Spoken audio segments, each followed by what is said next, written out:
वासुदेवा।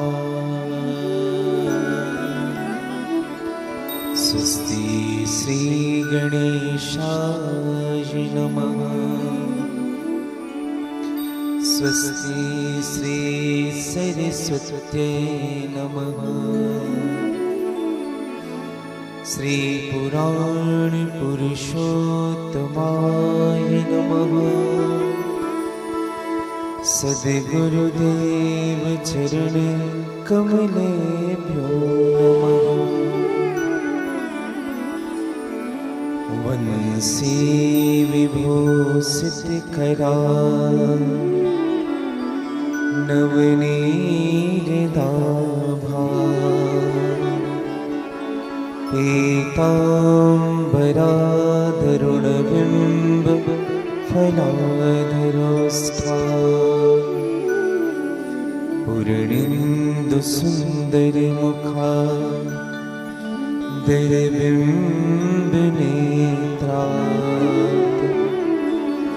कृष्णात् परं किमपि तत्त्वमहं न जाने। ध्येयं सदा परिभवग्नभीष्टदोहम्।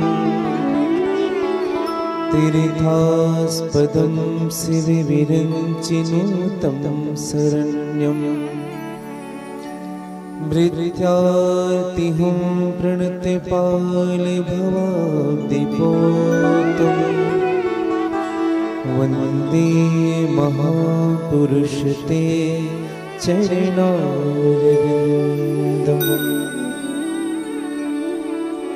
नारायणं नमस्कृत्यं नरं चैव नरोत्तमं। देवीं सरस्वतीं व्यासं ततो जयमुदीरयेत्। यत्र यत्र रघुनाथ कीर्तनं तत्र तत्र कृतमस्तु काञ्चनं। बाष्पवारि परिपूर्णलोचनं श्रीमारुतिनमत राक्षसान्तकम्। श्रीगुरुचरण सरोज निज मन मुकुर सुधार। बरनो रघुवर बिमल जस जो दायक फल चार। सिया राम में सब जग जाने। करहूँ प्रणाम जोरी जुग पार।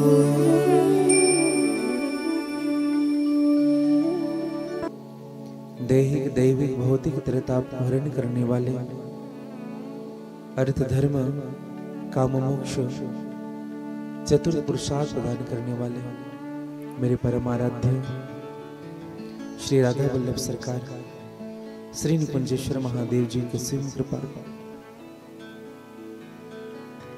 जिनकी गोद में यह नगर स्थित है,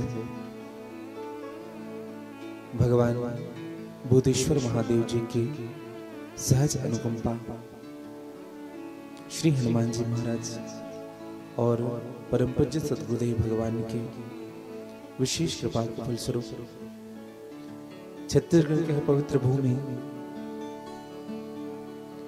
भगवान भूतेश्वर नाथ की गोद में स्थित धर्म नगरी गरियाबंद में सिन्हा परिवार के द्वारा श्रीमद् भागवत कथा रूपी गंगा का प्रवाह के द्वितीय दिवस में मेरे व्यासपीठ आप सबका स्वागत करती है। इस कार्यक्रम के मुख्य आयोजक आदरणीय श्री सोहनलाल सिन्हा जी, आपकी सहचारिणी, साथ में आपके समस्त बंधु बांधव, समस्त परिवारजन, उपस्थित सभी मेरी माताएं, मेरी बहनें, मेरे भाईजन, आसपास क्षेत्र से पधारे हुए भगवान के अनुग्रह विग्रह स्वरूप सभी संतवृंद, विद्वान आचार्यगण, विद्वान संगीतज्ञगण और निकुंज पत्र चैनल के माध्यम से जितने भी श्रोता श्रीमद् भागवत कथाओं में अवगाहन लाभ प्राप्त कर पा रहे हैं, आप सबों को मैं व्यासपीठ से साधुवाद ज्ञापित करता हूँ और आप सबके हृदय में जो गोविंद के चरणों के प्रति प्रेम है उनको मैं वंदन करता हूँ, प्रणाम करता हूँ। आइए आज का सत्र प्रारंभ हो। उनके पूर्व मन, वाणी और कर्म की शुद्धि के लिए भगवान के नामों का आश्रय ले।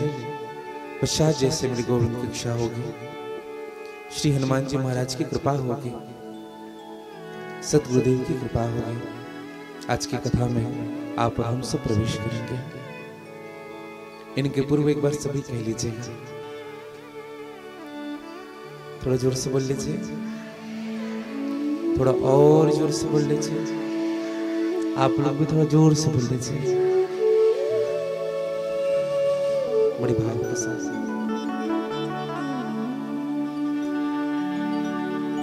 श्री राधे गोविंदा मन भजले हरि का प्यारा नाम है।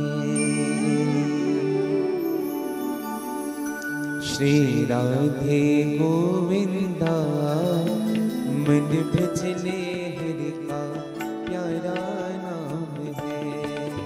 श्री राधे गोविंदा मन भजले हरि का प्यारा नाम है।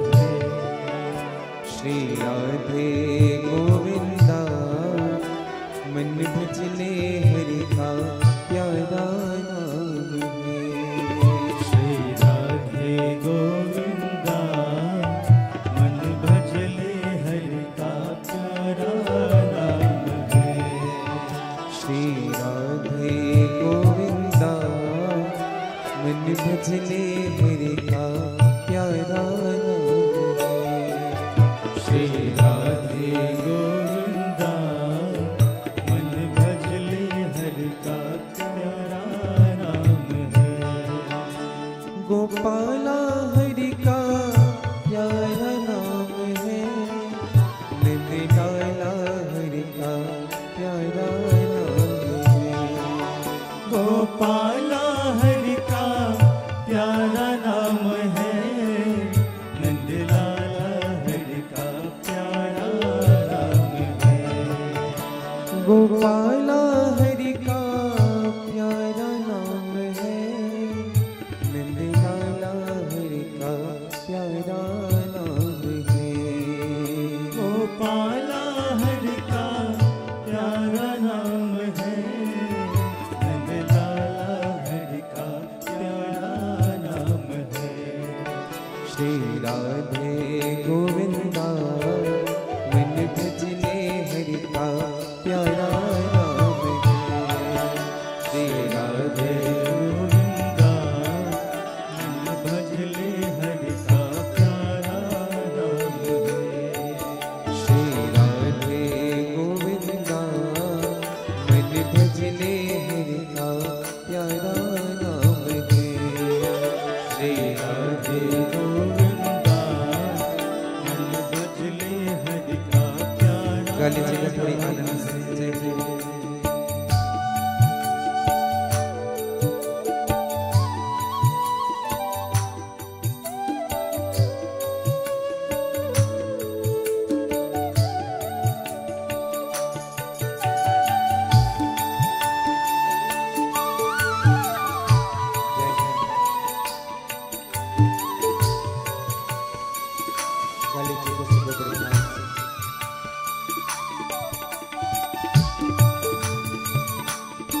गिरधर नागर कहते मेरा शुर को श्यामल भाया, शुर को श्यामल भाया।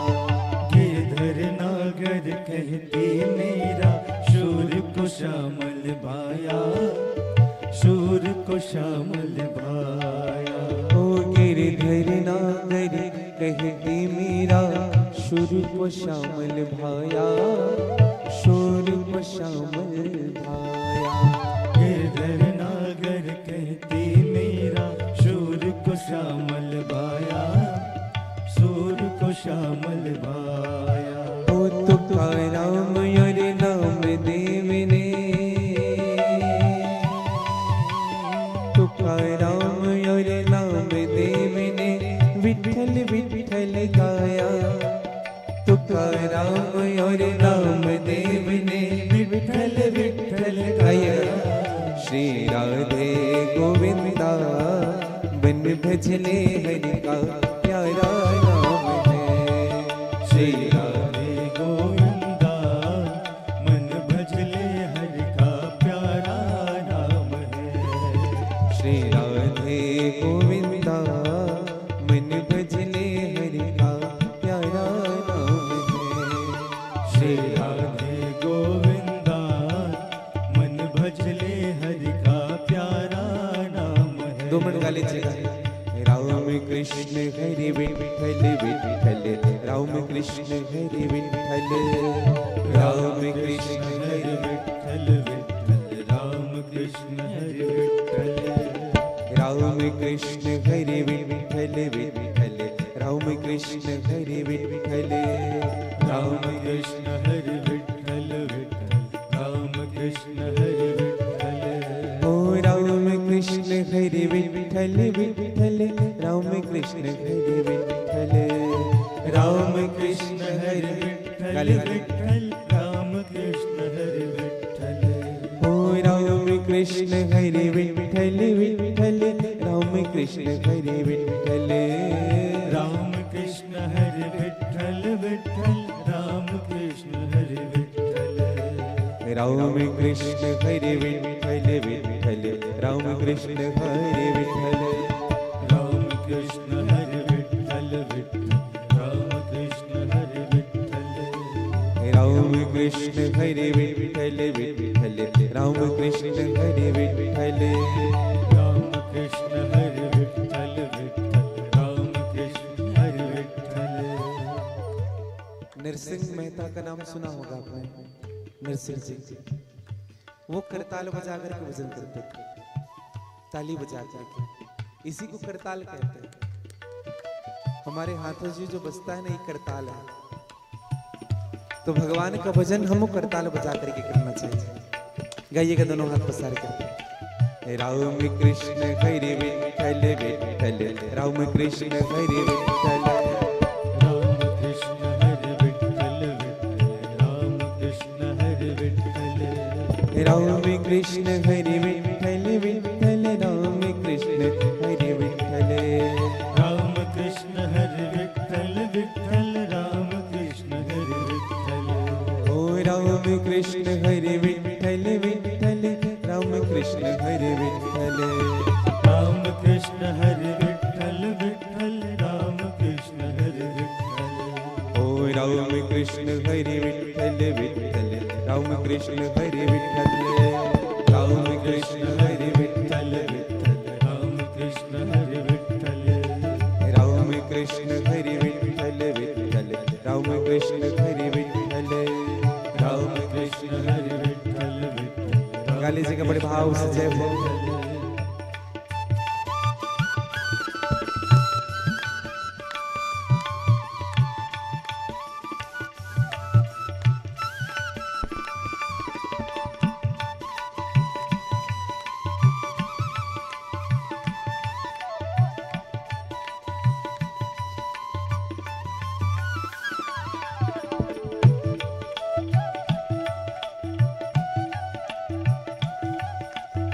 जय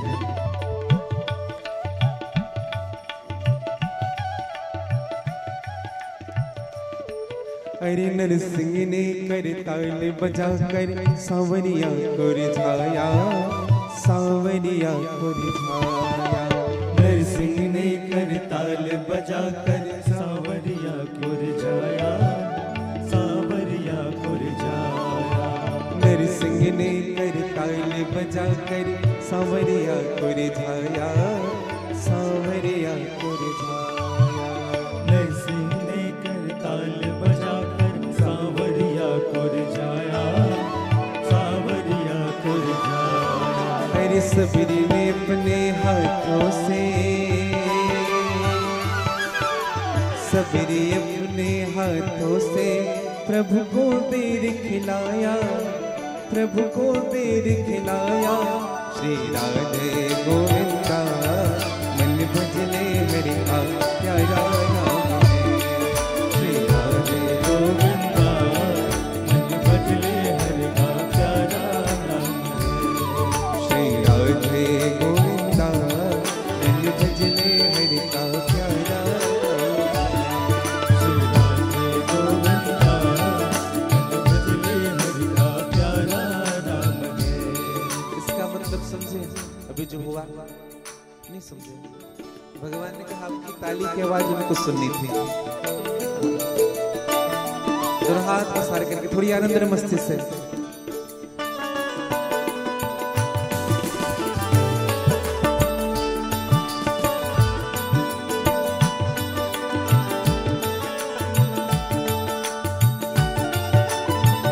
जय हो।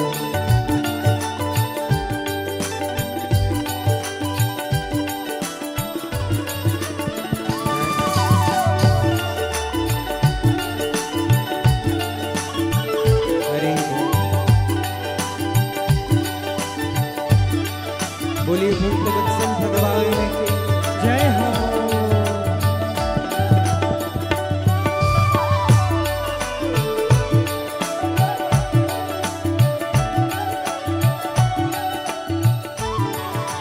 श्याम सलोना कुंज बिहारी नटवर लीला धारी, नटवर लीला धारी। श्याम सलोना कुंज बिहारी नटवर लीला धारी, नटवर लीला धारी।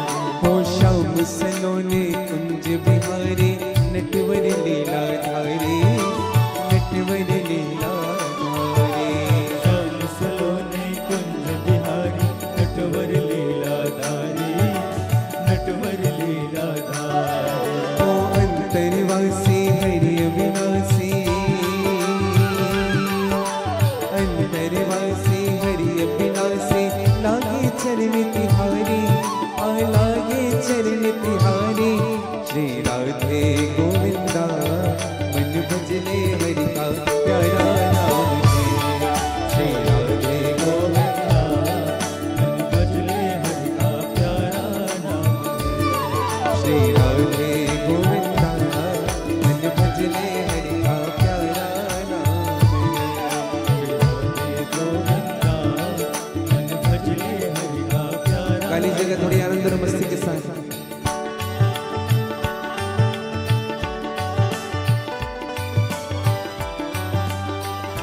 ऐसे नहीं, पीछे वाले भी दोनों हाथ पसार के थोड़ी आनंद और मस्ती से। जय हो।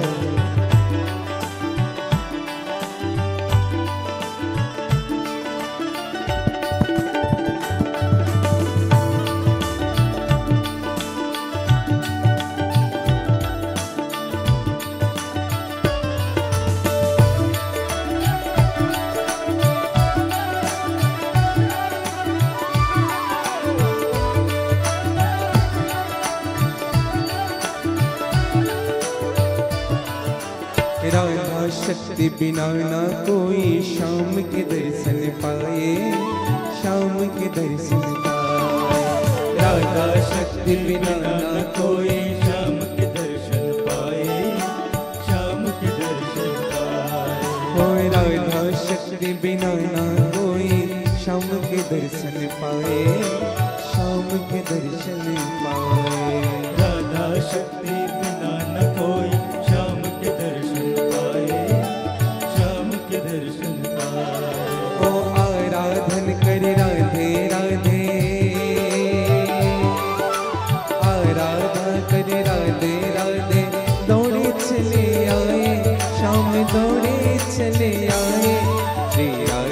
गोविंदा मन भजले हरि का प्यारा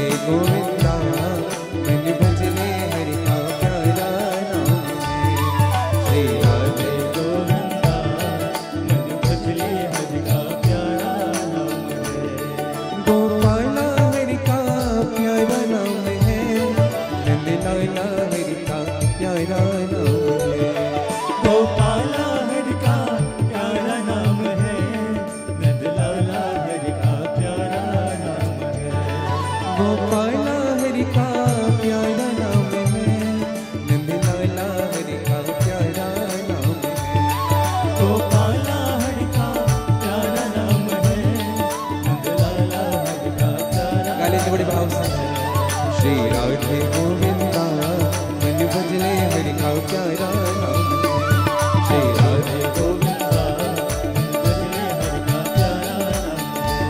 श्री राधे गोविंदा मन भजले हरि का प्यारा नाम काली से बड़े भाव से राम कृष्ण हरि विठ्ठल विठ्ठल राम कृष्ण हरि विठ्ठल गाइए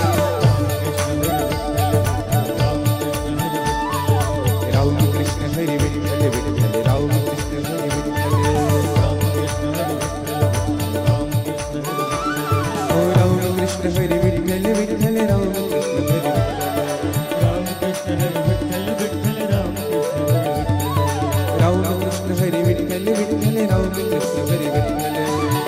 कृष्ण हरि विठ्ठल गाइए राम कृष्ण हरि विठ्ठल विठ्ठल राम कृष्ण हरि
श्री राधा वल्लभ सरकार की असीम कृपा और भगवान की कृपा का प्रभाव ही जीव के जीवन में सत्संग की अनुभूति कराना है। जीवन का सबसे बड़ा लाभ क्या है? हर व्यक्ति लाभ चाहता है और इस संसार में कोई व्यक्ति किसी से जुड़ता भी है ना तो बिना लाभ के नहीं जुड़ता। जब तक लाभ ना हो तब तक हम किसी से नहीं जुड़ते। अगर कोई व्यक्ति आपकी तारीफ भी कर रहा है ना भैया, तो अंतोगत्वा अगर आप उन पर विचार करेंगे तो उसी व्यक्ति का लाभ छिपा होता है। समझिएगा।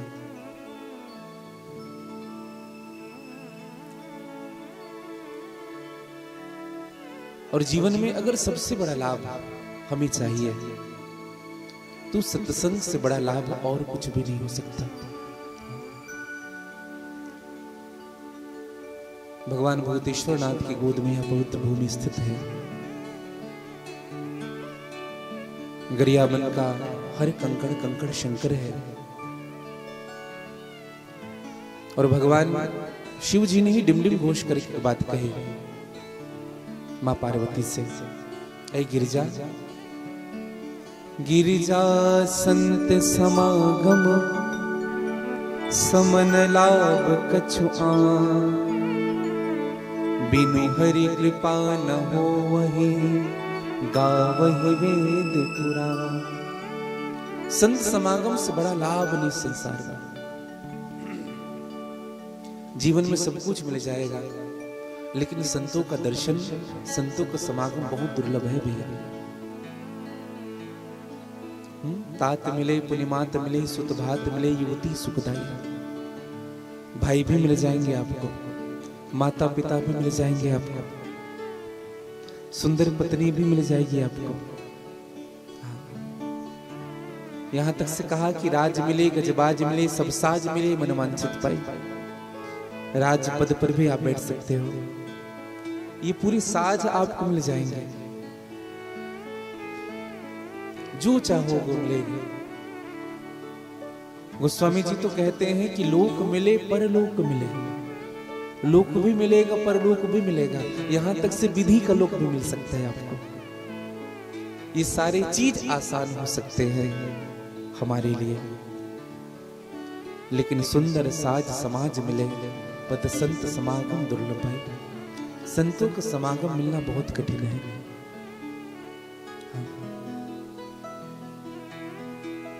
और भगवान ने हमें सत्संग का दान किया है, इसका अर्थ यह है कि हम बड़े सौभाग्यशाली हैं।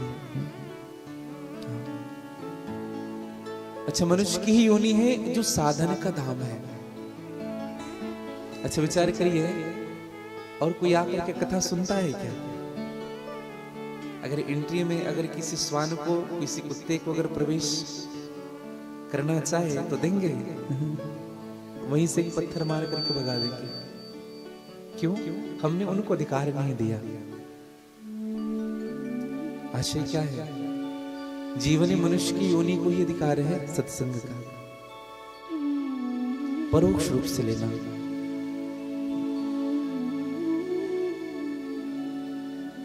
क्योंकि ये मनुष्य की योनि साधन का धाम है और मोक्ष का द्वार है। मानस में गोस्वामी जी ने कहा मनुष्य की योनि क्या है? बोले साधन धाम मोक्ष का द्वार। साधन का धाम मनुष्य की योनि है, मोक्ष का द्वार है। अन्य किसी योनियों के लिए मोक्ष का द्वार नहीं कहा गया। यह अन्य किसी योनि मोक्ष प्राप्त कर ले, नहीं भैया।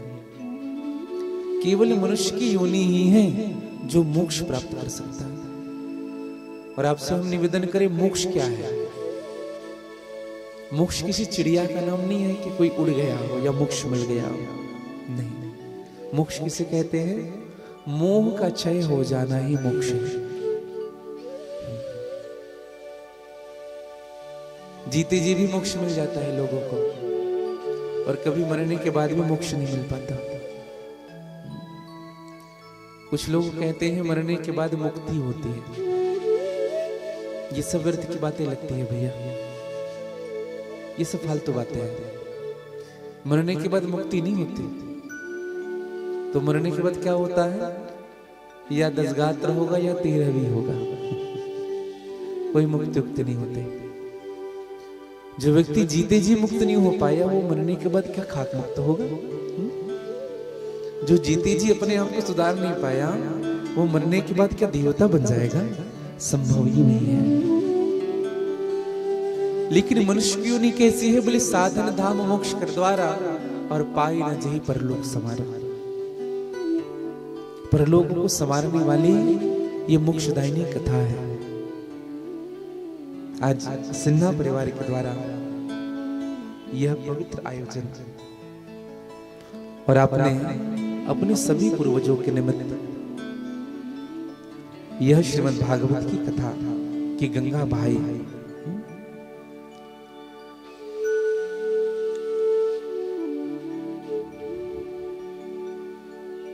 जिस कुल में भगवत प्रेम की गंगा बहती है, यह जो गंगा बहाते हैं वो कुल धन्य हो जाता है। भगवान का एक भी भक्त अगर हमारे कुल में जन्म लिया है तो पूरा कुल धन्य हो जाता है। श्रीमद् भागवत कथा कहता है कुलम पवित्रम जननी कृतार्थ, वो कुल पवित्र हो जाता है, उस जननी का कोख धन्य हो जाता है जहां एक भी वैष्णव भक्त जन्म ले ले।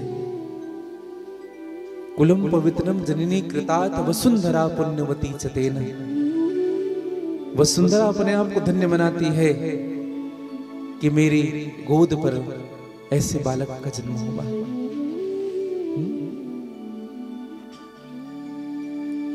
मैं तो कहूं यह गरियाबंद का गांधी मैदान, यह जो पृथ्वी है भी अपने आप को धन्य मनाती होगी कि आज निरंतर मेरी ही गोद पर भगवान का नाम गाया जा रहा है, भगवान की कथाएं गाई जा रही है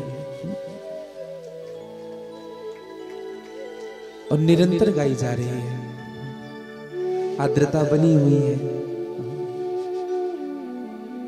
तो कुलम पवित्रम जननी कृतार्थ वसुंधरा पुण्यवती चतेन, स्वर्ग स्थित पितरों पे धन्य, स्वर्ग में स्थित पितर भी अपने आप को धन्य मनाते हैं कि हमारे कुल में ऐसे परिवार हुए जिन्होंने हमारे मोक्ष के लिए मोक्षदायिनी कथा को प्रवाहित किया।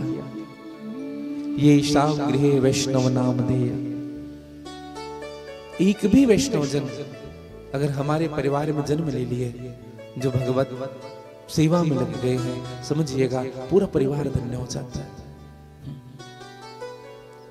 मैं तो एक बात सदैव कहता हूं, अपने बच्चों को आध्यात्मिक चेतना जरूर दीजिएगा, ज्ञान जरूर सिखाए अपने बच्चों को, खूब पढ़ाए, खूब लिखाए, डॉक्टर बनाए, इंजीनियर बनाए, हाँ खूब पढ़ा लिखा करके उनको पीएचडी कराए, एमफिल कराए, पीएससी कराए, यूपीएससी कराए, उनको कलेक्टर बनाए, आईएएस अधिकारी बनाए, लेकिन उनके जीवन में आध्यात्मिक चेतना की उन्नति जरूर होनी चाहिए। क्योंकि आध्यात्मिक चेतना के कारण ही हमारे जीवन में नैतिक आचरणों का प्रवेश मिलता है। नैतिक आचरण प्रवेश कब करते हैं? जब आध्यात्मिक चेतना की उन्नति होती है। जीवन में नैतिक आचरण सब कुछ है। बड़ों के प्रति कैसा भाव होना चाहिए, छोटों के प्रति कैसा भाव होना चाहिए, सहायक के प्रति कृतज्ञता कैसी होनी चाहिए, वाणी में मिठास कैसी होनी चाहिए, निद्रा में निश्चिंतता कैसी होनी चाहिए, भोजन में सात्विकता कैसी होनी चाहिए, दृष्टि में पवित्रता कैसी होनी चाहिए। लेकिन कभी कभी हम आध्यात्मिक चेतना प्रवेश करने के बाद भी ना भोजन में सात्विकता पाती है। खूब जानते हैं भगवान के विषय में, लेकिन फिर भी न भोजन में, न दृष्टि में, न व्यवहार में, सब मैला है। इसका अर्थ यह है कि हम आध्यात्मिक बनने का केवल ढोंग कर रहे हैं, अंदर उनका रस प्रवेश नहीं किया है। हाँ। और मैं निवेदन करूं आप सबसे, जिस दिन यह रस अंदर प्रवेश कर जाएगा उस दिन कुछ करने की जरूरत नहीं पड़ेगी। एक उदाहरण से समझे, एक लड़के को शराबी कब नहीं सिखाया जा रहा था। कॉलेज में पढ़ने वाला लड़का था, उनको शराबी कब नहीं सिखाया जा रहा था।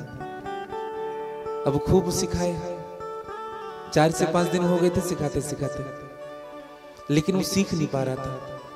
अब कल वार्षिक उत्सव होना है, एनुअल फंक्शन होना है, आज उनको सिखाया जा रहा है, कल अभिनय करना है।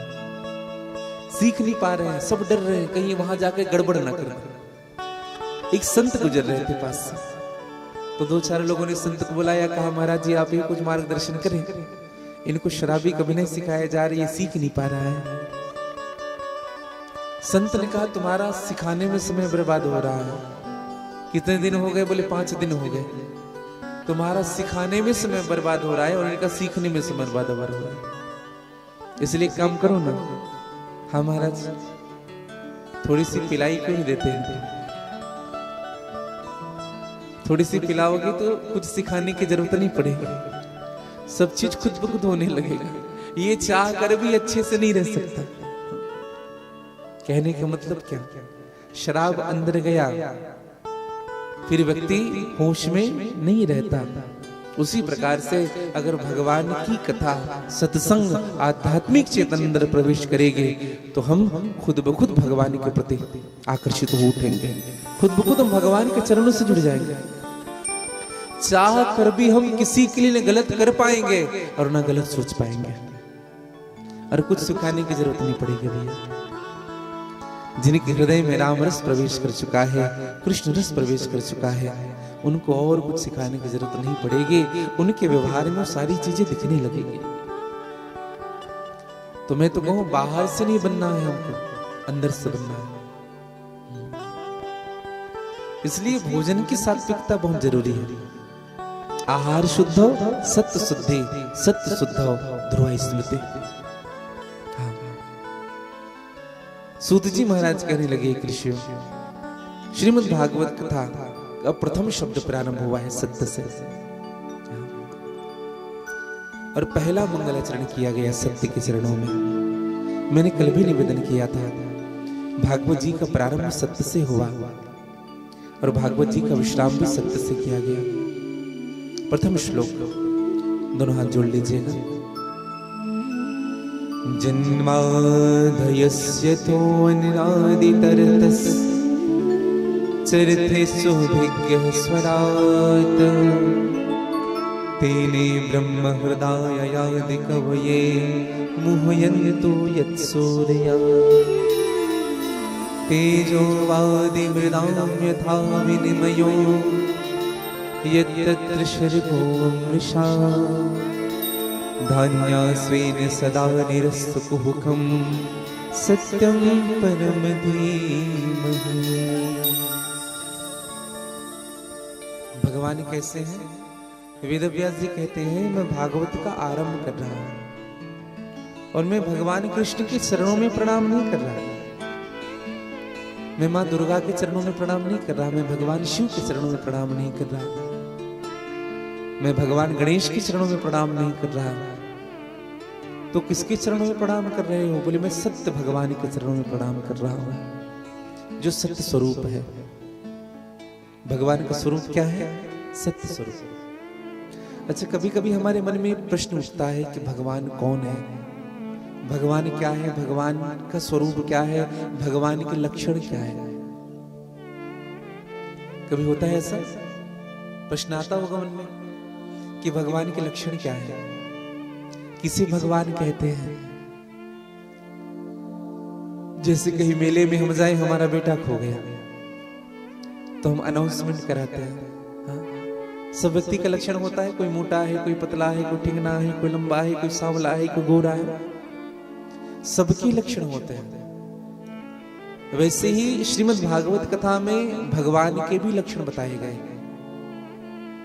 और भगवान के लक्षण क्या है? भागवत जी के अनुसार 2 लक्षण है भगवान के।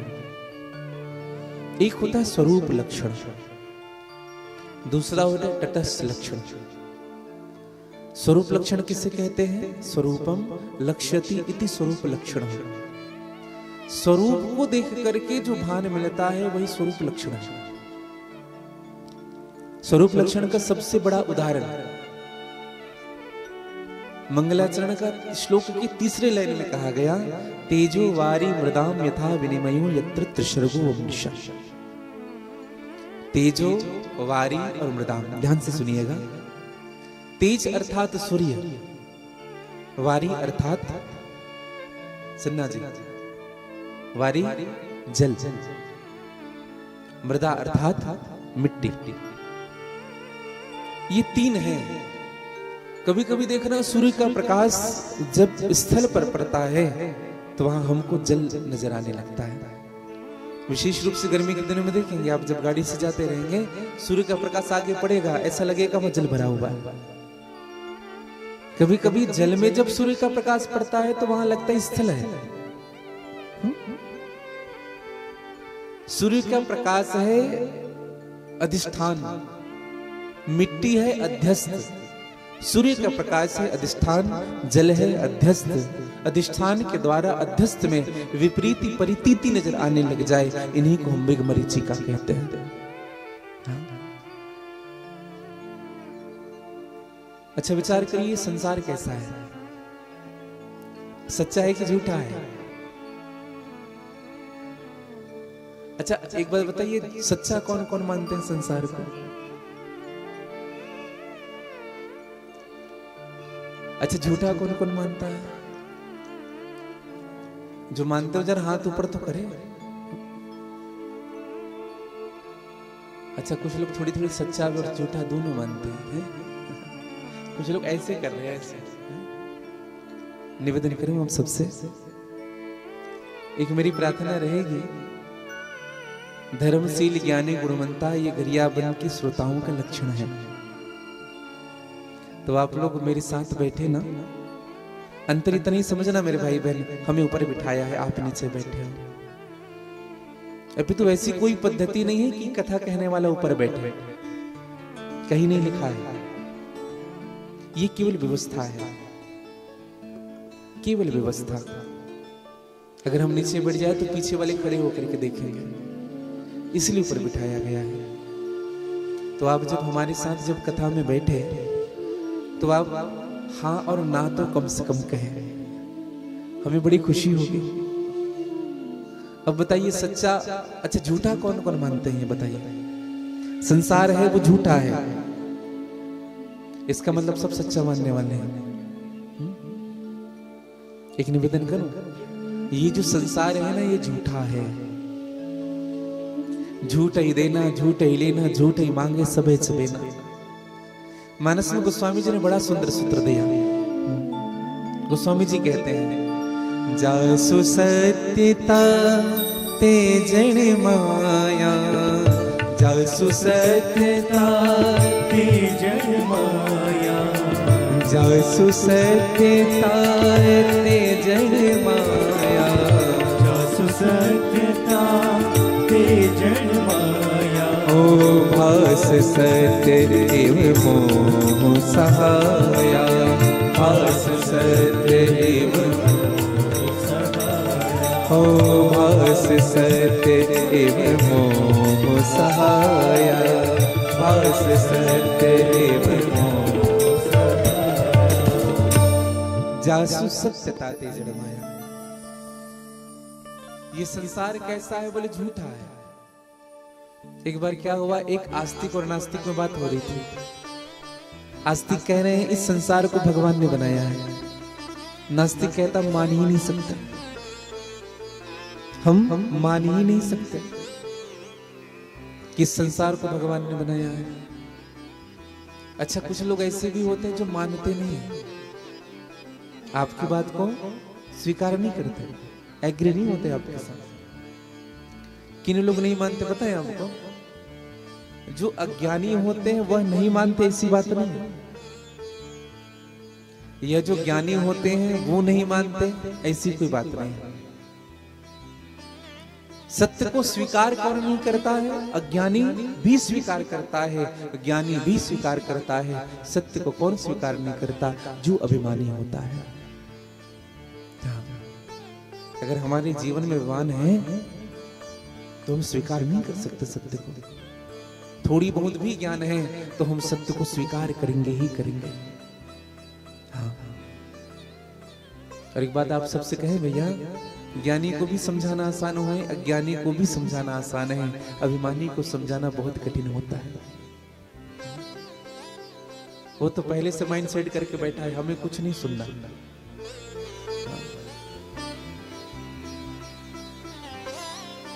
किसी ने कबीरदास जी से पूछा, आप गुरु हैं कि चेला? कबीरदास जी ने कहा हम। बोले हाँ। कबीरदास जी ने बड़ा सुंदर उत्तर दिया, ज्ञानियों के गुरु हैं और अज्ञानियों के चेला हैं। जो ज्ञानी हैं उनको समझा देंगे और जो अज्ञानी है उन्हीं से सीख लेंगे। तो नास्तिक और आस्तिक में संवाद होने लगा। नास्तिक ने आस्तिक से कहा, क्या कह रहे हो? आस्तिक ने कहा, ये पूरे संसार को भगवान ने बनाया है। हाँ। नास्तिक ने कहा, हम मान ही नहीं सकते, ऐसे कैसे हो सकता है? खूब समझाया आस्तिक ने, नास्तिक ने नहीं माना। अच्छा, नास्तिक होते भी वैसे ही है, मानते किसी की नहीं। एक दिन क्या हुआ, नास्तिक आस्तिक के यहाँ आया, और जब आस्तिक के पहुंचा तो आस्तिक की एक 8 साल की बेटी थे जिन्होंने नेचर का ड्राइंग बनाया था। ध्यान से सुनिएगा, नेचर का ड्राइंग। और जब नेचर का ड्राइंग बनाया तो नास्तिक ने उसकी ओर दृष्टि की, उसकी ओर देखा। अचानक दृष्टि पड़ी और नास्तिक ने पूछा, कहा कि इसको किसने बनाया है? आस्तिक उसी समय आया, किसको पूछ रहे? बोले, इस नेचर की ड्राइंग को, कोरे कागज में बड़ा सुंदर बनाया। आस्तिक ने कहा, ये खुद ब खुद बन गया। नास्तिक ने कहा, झूठ क्यों बोलते हो? ये खुद ब खुद कैसे बन सकता है? बिना किसी के बनाए ये कैसे बन सकता है? आस्तिक ने कहा, बस बन गया सो बन गया। इतने में उनकी 8 साल की बेटी आई, उसने कहा, चाचा जी हमने बनाया है। नास्तिक ने कहा, अभी झूठ बोल रहे थे, ये नेचर किसी के बिना बनाए कैसे बन सकता है? आस्तिक ने कहा, यही तो मैं भी कहना चाहता हूं, जब इस छोटे से चित्र को बनाने वाला कोई हो सकता है तो इस पूरी सृष्टि को भी बनाने वाला कोई परम सत्ता है, जिन्होंने संसार को बनाया है। यही हमारी दृष्टि होनी चाहिए। हम भगवान को तो मानते हैं लेकिन भगवान की नहीं मानते हैं। हाँ। जीवन में भगवान के वचनों को स्वीकार करना ही सबसे बड़ा धर्म है। सत्य को स्वीकार करना ही सबसे बड़ा धर्म है। और श्रीमद् भागवत कथा में 3 बार मंगलाचरण हुए, समझिएगा। सबसे पहले श्री व्यास जी का मंगलाचरण किया गया, दूसरे अध्याय में श्री सुखदेव जी का मंगलाचरण किया गया, और तीसरी बार समाप्ति के समय श्री सूत जी महाराज का मंगलाचरण किया गया। 3 बार मंगलाचरण हुआ है। हमें भी हमारे जीवन में मंगलाचरण करने चाहिए 3 बार। पहले लोग तिकाल संध्या करते थे। तिकाल संध्या का आशय क्या होता था? सुबह उठते थे, भगवान का पूजा करते थे, जप करते थे, फिर संध्या शाम के समय करते थे, दोपहर के समय से, जिस समय सूर्यास्त होने लगता था, और रात्रिकालीन करते थे। सुबह पूजन करने से क्या होता है? ध्यान से सुनिएगा। सुबह ही पूजन का विधान क्यों बताया गया है? हम 12 बजे भी कर सकते हैं, 1 बजे भी कर सकते हैं, 10 बजे सो करके उठेंगे तो 12 बजे पूजा करेंगे। सुबह का विधान क्यों? 3 बार संध्या का आशय क्या? सुबह पूजन करने से, प्रातः पूजन करने से हमारी रात्रि का किया हुआ जो पाप होता है वो समाप्त होता है। संध्या को पूजन करने से हमारे सुबह से लेकर के शाम तक जो हमसे पाप होता है, मनसा वाचा कर्मणा, वो समाप्त होता है। और रात्रि को संध्या करने से दिन भर का किया हुआ पाप समाप्त होता है। हाँ। मैं तो कहूं, अपने जीवन में प्रातः कम से कम भगवान के सामने हाथ जोड़ लीजिए। एक मंत्र है, बड़ा सुंदर मंत्र है, नोट कर लीजिएगा इस मंत्र को कभी। हाँ। भगवान के सामने जब भी हाथ जोड़े ना, पापो अहम पाप कर्माहम पापात्मा पापो संभवा त्राहि माम हे देव सर्व पाप हरो भव। प्रातः इस मंत्र को कहना चाहिए हमें। इस मंत्र को कह करके प्रणाम करने से हमारे मन, वचन और कर्म, ये तीनों पाप समाप्त हो जाते हैं। अगर हमने हृदय से भगवान को वंदन किया है। और तन का झुकना सर्वोपरि नहीं है भैया, हमारे मन का झुकना सर्वोपरि है। मन झुक गया। कभी कभी हमको शांति क्यों नहीं मिल पाती? हम केवल तन से पूजन करते हैं, मन कहीं और रहता है, इसलिए शांति नहीं मिल पाती। हमें भजन में सुख क्यों नहीं मिलता? केवल तन भजन में है, हमारा मन कहीं है। इसलिए ना भजन में, अच्छा कभी कभी हमको भोजन भी नहीं मिल पाता। वैज्ञानिक कारण यह भी है, जो व्यक्ति भोजन करते समय अन्यत्र विचार रखता है, वह रस भी उनके शरीर में नहीं बन पाता है। समझिएगा, प्रेजेंट ऑफ माइंड बहुत जरूरी है। वर्तमान में जो चल रहा है, मैं इसी पर विचार करूंगा। अगर यह हमने मन में बिठा लिया, तो उस व्यक्ति को सक्सेस होने से कोई रोक नहीं सकता है। कई बार ऐसा होता है, कई बार श्रोताओं में हम देखते हैं, आप लोग तो बड़े अच्छे श्रोता हैं। कई बार जब कथा होती है ना, कुछ श्रोता ऐसे होते हैं जिनके मन में कुछ चलते रहता है, और देख भले ही हमें रहते हैं, लेकिन मन में कुछ चल रहा है। वहां सुख नहीं मिलेगा आपको, संभव ही नहीं है। आप जहां हैं वहीं होकर के बैठे हैं। जिनकी उपासना हो रही उन्हीं की होकर के बैठे। इसलिए हमको मंगलाचरण करना चाहिए। मंत्र क्या है? पापोहम पाप कर्माहम पापात्मा पाप संभव त्राहि मामो हे देवो सर्व पापो हरो भवः। यही भाव आप दोपहर में भी कहिए, समय मिल जाए, और यही शाम को या रात्रि में जब विश्राम करने जाए तो भगवान से प्रार्थना करके प्रणाम करिए। मन से वचन से किया हुआ पाप आपका समाप्त हो जाएगा। 3 बार मंगलाचरण किया गया। अच्छा, मंगलाचरण किसका करते हैं, यह भी विचार करना है। जिनके आचरण मंगलमय होते हैं उन्हीं का मंगलाचरण करना चाहिए। जिनके आचरण, स्वरूप का मंगलाचरण नहीं किया जाता, चित्र का मंगलाचरण नहीं किया जाता, चरित्र का मंगलाचरण किया जाता है। 3 बार मंगलाचरण हुआ। श्रीमद् भागवत कथा का मुख्य उद्देश्य निष्काम भक्ति, और निष्काम भक्ति से ही परमात्मा मिलेंगे। निष्काम भाव, अगर हम सकाम भाव से भगवान के सन्मुख बैठेंगे, वस्तु तो मिलेगी, लेकिन हृदय की श्रद्धा कम हो जाएगी। अच्छा विचार करिएगा, हम जब किसी से प्रेम करते हैं, निष्काम भाव से प्रेम करें, उनमें अधिक सुख मिलेगा कि सकाम भाव से प्रेम करने से सुख मिलेगा? सच्ची बात कहिएगा सभी। निष्काम भाव से, निष्काम भाव से प्रेम करने में सुख मिलेगा, सकाम से नहीं।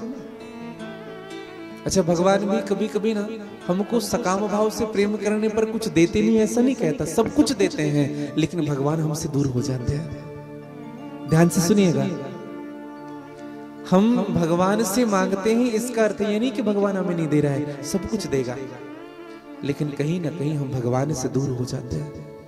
वो प्रेम नहीं रहता। लेकिन जो भगवान को चाहता है, भगवान से कुछ नहीं चाहता, समझिएगा वह व्यक्ति का मन भगवान के चरणों में सदैव बना रहता है। इसलिए जब जब हम भगवान के सामने जाए ना, तो भगवान से हाथ जोड़ करके यही कहे, हे प्रभु मुझे कुछ मत दो, कुछ मत दो, मुझे कुछ मत दो, जैसा आप चाहो वही फल मुझे दो, जैसी आपकी इच्छा हो वह मुझे दो, आपका प्रेम मुझे दे दो बस। अब कछुनाथ न चाहिए मोरे, दीन दयाल अनुग्रह तोरे। और ये निष्काम भाव है जीवन का। और मांगने से ना प्रेम का प्रमाण घटने लगता है। हाँ, आप किसी दुकान में 10, 20, 25 हजार का पैसा या कुछ वस्तु उधारी लेकर के आए, दूसरी बार जब जाएंगे ना तो दुकानदार आपको बैठने के लिए नहीं कहेगा, खड़े खड़े ही बात करोगे। अगर वो 50,000 हो जाए ना तो पहले अपने लोगों को बोल देगा, बता देना नहीं है सामान। मांगने से प्रेम का प्रमाण घटने लगता है। हनुमान जी महाराज को जब भगवान राम जी देना चाहे, जब राज तिलक हुआ तो सबको कुछ न कुछ दिया। आपने राम कथा में सुनी होगी, लेकिन जब सबको कुछ न कुछ दिया, लेकिन जब हनुमान जी को देने की बारी आई ना तो राम जी मौन हो गए। अच्छा एक बात बताएं आपको, जब राम जी अवध के जब राजा बने, मेरी माँ जानकी बगल में बैठती थी, हनुमान जी नीचे बैठते थे। तो जब राम जी हनुमान जी को जब देखते थे और अचानक जब हनुमान जी राम जी को देखने लग जाते थे तो राम जी अपना नजर चुरा लेते थे। यही क्रम चलता था। माँ सीता ये बात जानती थी, ये देखती थी। एक दिन भगवान राम जी से कमरे में पूछा, मैया ने कहा प्रभु एक बात पूछूं, बुरा मत मानिएगा। भगवान ने कहा बोलो। कहा हनुमान जी की ओर जब आपकी दृष्टि पड़ती है, बड़े प्रेम से आप उनको देखते हैं, और जब हनुमान जी की दृष्टि आपकी ओर जब पड़ती है तो आप उनसे नजरें क्यों चुरा लेते हैं? माँ सीता ने कहा राम जी से, भगवान राम ने कहा कि सीता, उनके किए हुए उपकार मुझको बार बार याद आते हैं। उन्होंने जो किया है ना, वो उपकार बार बार याद आते हैं, इसलिए मैं उनसे नजरें नहीं मिला पाता। हाँ? मां सीता ने कहा प्रभु ये कब तक चलता रहेगा?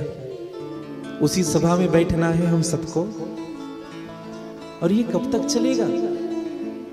राम जी ने कहा मेरी बोलने की हिम्मत नहीं है सीता। हाँ? मैं नहीं बोल सकता कि हनुमान तुमने मेरे लिए बहुत उपकार किया है। हाँ, ये शब्द मेरे मुख से नहीं निकल पा रहे। मां सीता ने कहा अगर बोल नहीं पा रहे प्रभु तो लिख करके दे दो, लिख करके दे दो उनको। राम जी ने कहा ये हो सकता है। अब दूसरे दिन जैसे सभा बैठी, राम जी विराजित है, हनुमान जी नीचे बैठे हैं, तो जैसे ही हनुमान जी की ओर देखे, पुनः हनुमान जी ने देखा, भगवान ने नजर चुराया, मां सीता ने इशारा किया प्रभु दे दो। तो कागज उठा करके हनुमान जी को देने लगे। हनुमान ये कागज देख लो, पढ़ लो, इसमें जो लिखा है मैं कह नहीं सकता। हनुमान जी ने कागज रख लिया और हाथ जोड़कर कहा प्रभु इसमें क्या लिखा है? आप बोल दीजिए नाथ। बार बार हनुमान जी के कहने पर राम जी बोल पाए, बस इतना ही बोले, हनुमान बस यही लिखा है कि मैं तुम्हारे ऋण से कभी उऋण नहीं हो सकता। हनुमान जी से राम जी ने कहा क्या मिला तुम्हें ये बताओ? तुमरो मंत्र विभीषण माना, लंकेश्वर भय सब जग जाना। तुमने विभीषण को लंका का राजा बनवा दिया, सुग्रीव को पद मिल गया, किष्किंधा का राजा सुग्रीव बन गया, लंका का राजा विभीषण बन गया, सुग्रीव को भी पद मिला, विभीषण को भी पद मिला। तुम्हें क्या मिला हनुमान? सुग्रीव ने भी एक पद प्राप्त कर लिया, विभीषण ने भी एक पद प्राप्त कर लिया। हनुमान जी ने सुन करके राम जी को दृष्टि की, हनुमान जी की आंख भर आए, हनुमान जी के अश्रुपात होने लगे, हनुमान जी रोने लगे। और जब हनुमान जी रोने लगे, राम जी ने पूछा क्या हुआ हनुमान, रो क्यों रहे हो? हनुमान जी ने कहा प्रभु क्षमा करिएगा, विभीषण को तो एक पद मिला, सुग्रीव को एक पद मिला, लेकिन मेरे प्रभु मुझे तो दो दो पद मिल गया है, आपके दोनों चरण मुझे मिल गए हैं। और जिनको दो पद मिल गया वो एक पद की इच्छा क्या करे? जिनको पद मिल गया हो, जन्म जन्म रति राम पद यह वरदान न आन, भगवान का पद जिनको मिल गया हो वो भला वस्तु की बात क्या करेगा?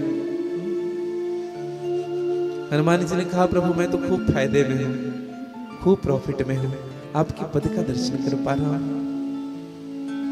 कभी कभी भगवान हमको धन भी देते हैं, संपत्ति भी देते हैं, पद भी देते हैं, लेकिन अपने से दूर कर देते हैं। एक बात बताइएगा, क्या सुग्रीव भगवान के साथ सदैव रहे? नहीं। क्या विभीषण भगवान के साथ सदैव रहे? नहीं। उनको पद दिया और अपने से दूर कर दिया। लेकिन हनुमान जी महाराज भगवान के साथ सदैव रहे। मानस में गौर कथा आती है कि जब सब विदा मांगे भगवान से तो भगवान ने सबको विदा किया। हनुमान जी एक और छोर में बैठते थे, अंगद एक किनारे बैठते थे। जब अंगद जी जाने लगे तब भी हनुमान जी की ओर भगवान ने देखा और अंगद को भी रोका नहीं कि हाँ हाँ बेटा तुम भी जाओ। अंगद जी को थोड़ा बुरा लगा कि मैं और हनुमान जी दोनों एक जगह बैठते थे, दाहिने ओर हनुमान जी बैठते थे, बाईं ओर मैं बैठता था घुटने के बल। लेकिन हनुमान जी को प्रभु नहीं कहे जाने के लिए, मुझे कह दिए जाने के लिए। तो जब अंगद जी जाने लगे ना, तो हनुमान जी को अपने पास बुलाया और हनुमान जी से कहा, प्रभु हनुमंत जी एक कृपा जरूर करना, बार बार ना मेरी याद दिलाते रहना बस भगवान को, कि यहाँ पे अंगद भी बैठता था। अब विचार करिएगा, जो भगवान से निष्काम भाव से जुड़ा हो, निस्वार्थ भाव से जुड़ा हो, क्या भगवान उनको अपने से दूर करेंगे? हाँ कि ना? नहीं करेंगे। तो हमें कैसा जुड़ना है भगवान से? निष्काम भाव से, निस्वार्थ भाव से। और जिस दिन हम निष्कामी हो जाएंगे, निस्वार्थी हो जाएंगे, उस दिन हम कभी भगवान से दूर नहीं होंगे। हाँ, कहीं ना कहीं स्वार्थ प्रवेश करता है ना, इसलिए हम भगवान से दूर हो जाते हैं। तो मैं निवेदन करूं, हम और आप भगवान से ही प्रार्थना करें, प्रभु आपके चरणों में हमारी लगन लगी हुई है और ये लगन कभी हमसे तोड़ना मत। आपने एक भाव सुना भी होगा, लागी लगन मत तोड़ना, लागी लगन मत तोड़ना, हरि जी मोरी लागे लगन मत तोड़ना, हरि जी मोरी लागे लगन मत तोड़ना, हरि जी मोरी लागे लगन मत तोड़ना, हरि जी मोरी लागे लगन मत तोड़ना, हो लागे लगन मत तोड़ना, लागी लगन मत तोड़ना, ओ लागी लगन मत तोड़ना, ओ लागी लगन मत तोड़ना, हरि जी मोरी लागी लगन मत तोड़ना, हरि जी मोरी लागी लगन मत तोड़ना, हरि जी मोरी लागी लगन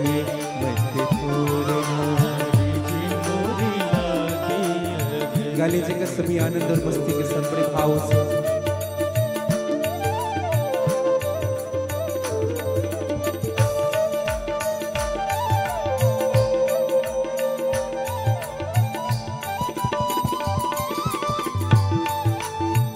जय हो।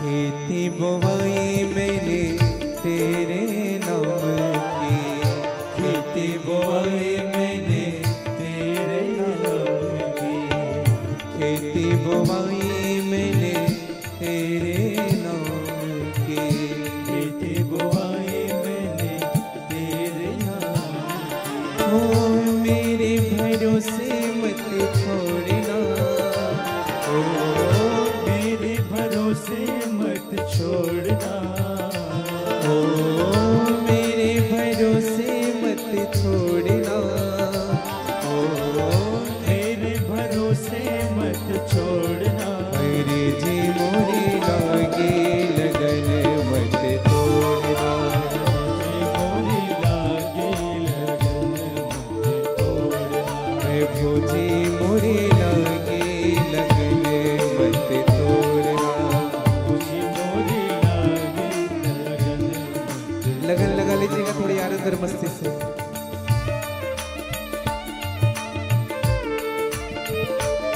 जय जय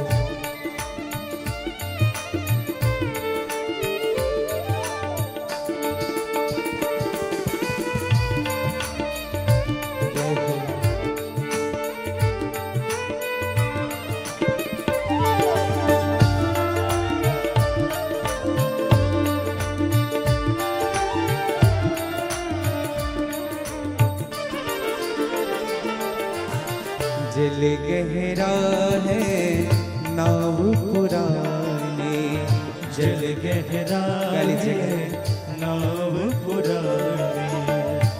अच्छा, मेरे शब्द किस किस को समझ में आ रहे हैं?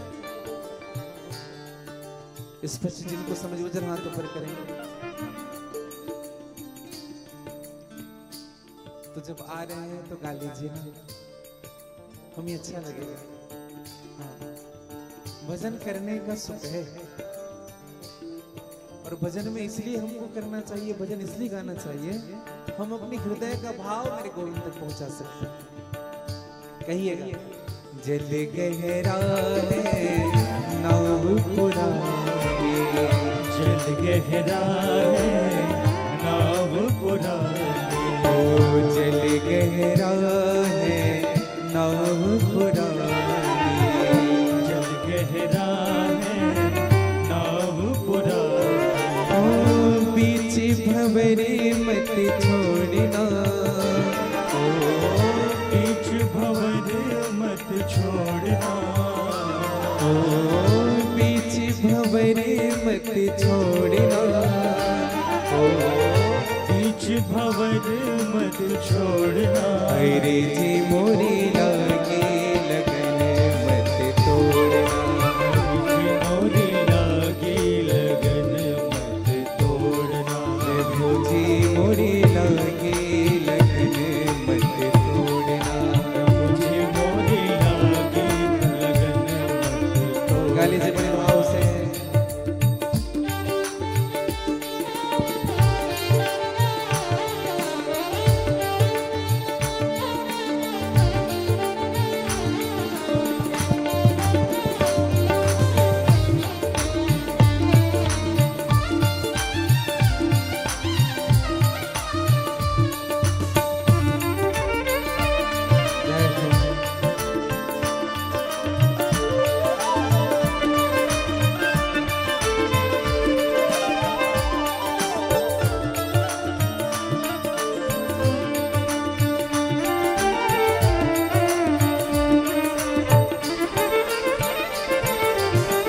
दास की बिनती तुम सुन लीजिए, दास के विनती तुम सुन लीजिए। ओ दास की बिनती तुम सुन लीजिए, दास की विनती तुम सुन लीजिए। हाथ पकड़े मत छोड़ना, हाथ पकड़ मत छोड़ना। हाथ पकड़े मत छोड़ना, हाथ पकड़ मत छोड़ना। अरे जी मोरे लागे लगन मत तोड़ना, जी मोरी लागी लगन मत तोड़ना। अरे जी मोरे लागे लगन मत तोड़ना। जी मोरी लागी लगन मत तोड़ना। लागी लगन मत तोड़ना, लागी लगन गाली जगह मत तोड़ना। ओ लागी लगन मत तोड़ना, ओ लागी लगन गाली जबड़ी भाव से अरे जी मोरे लागे लगन मत तोड़ना, अरे जी मोरे लागे लगन मत तोड़ना। गाली जबड़ी भाव से जय हो, जय हो।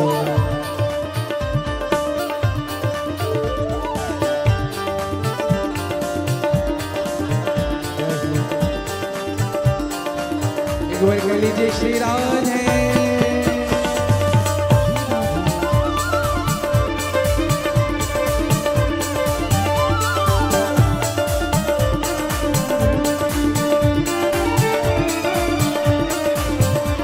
हरे जी मोरी लागे लगन मत तोड़ना,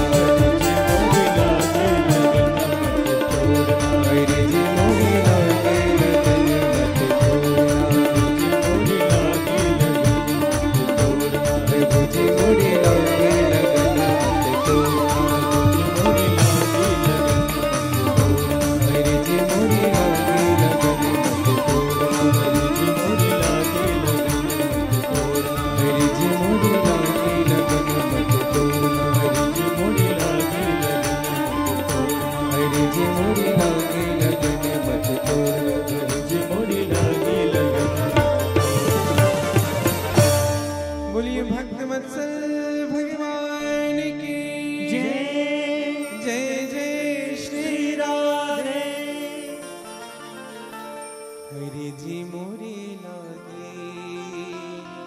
लगन मत तोड़ना,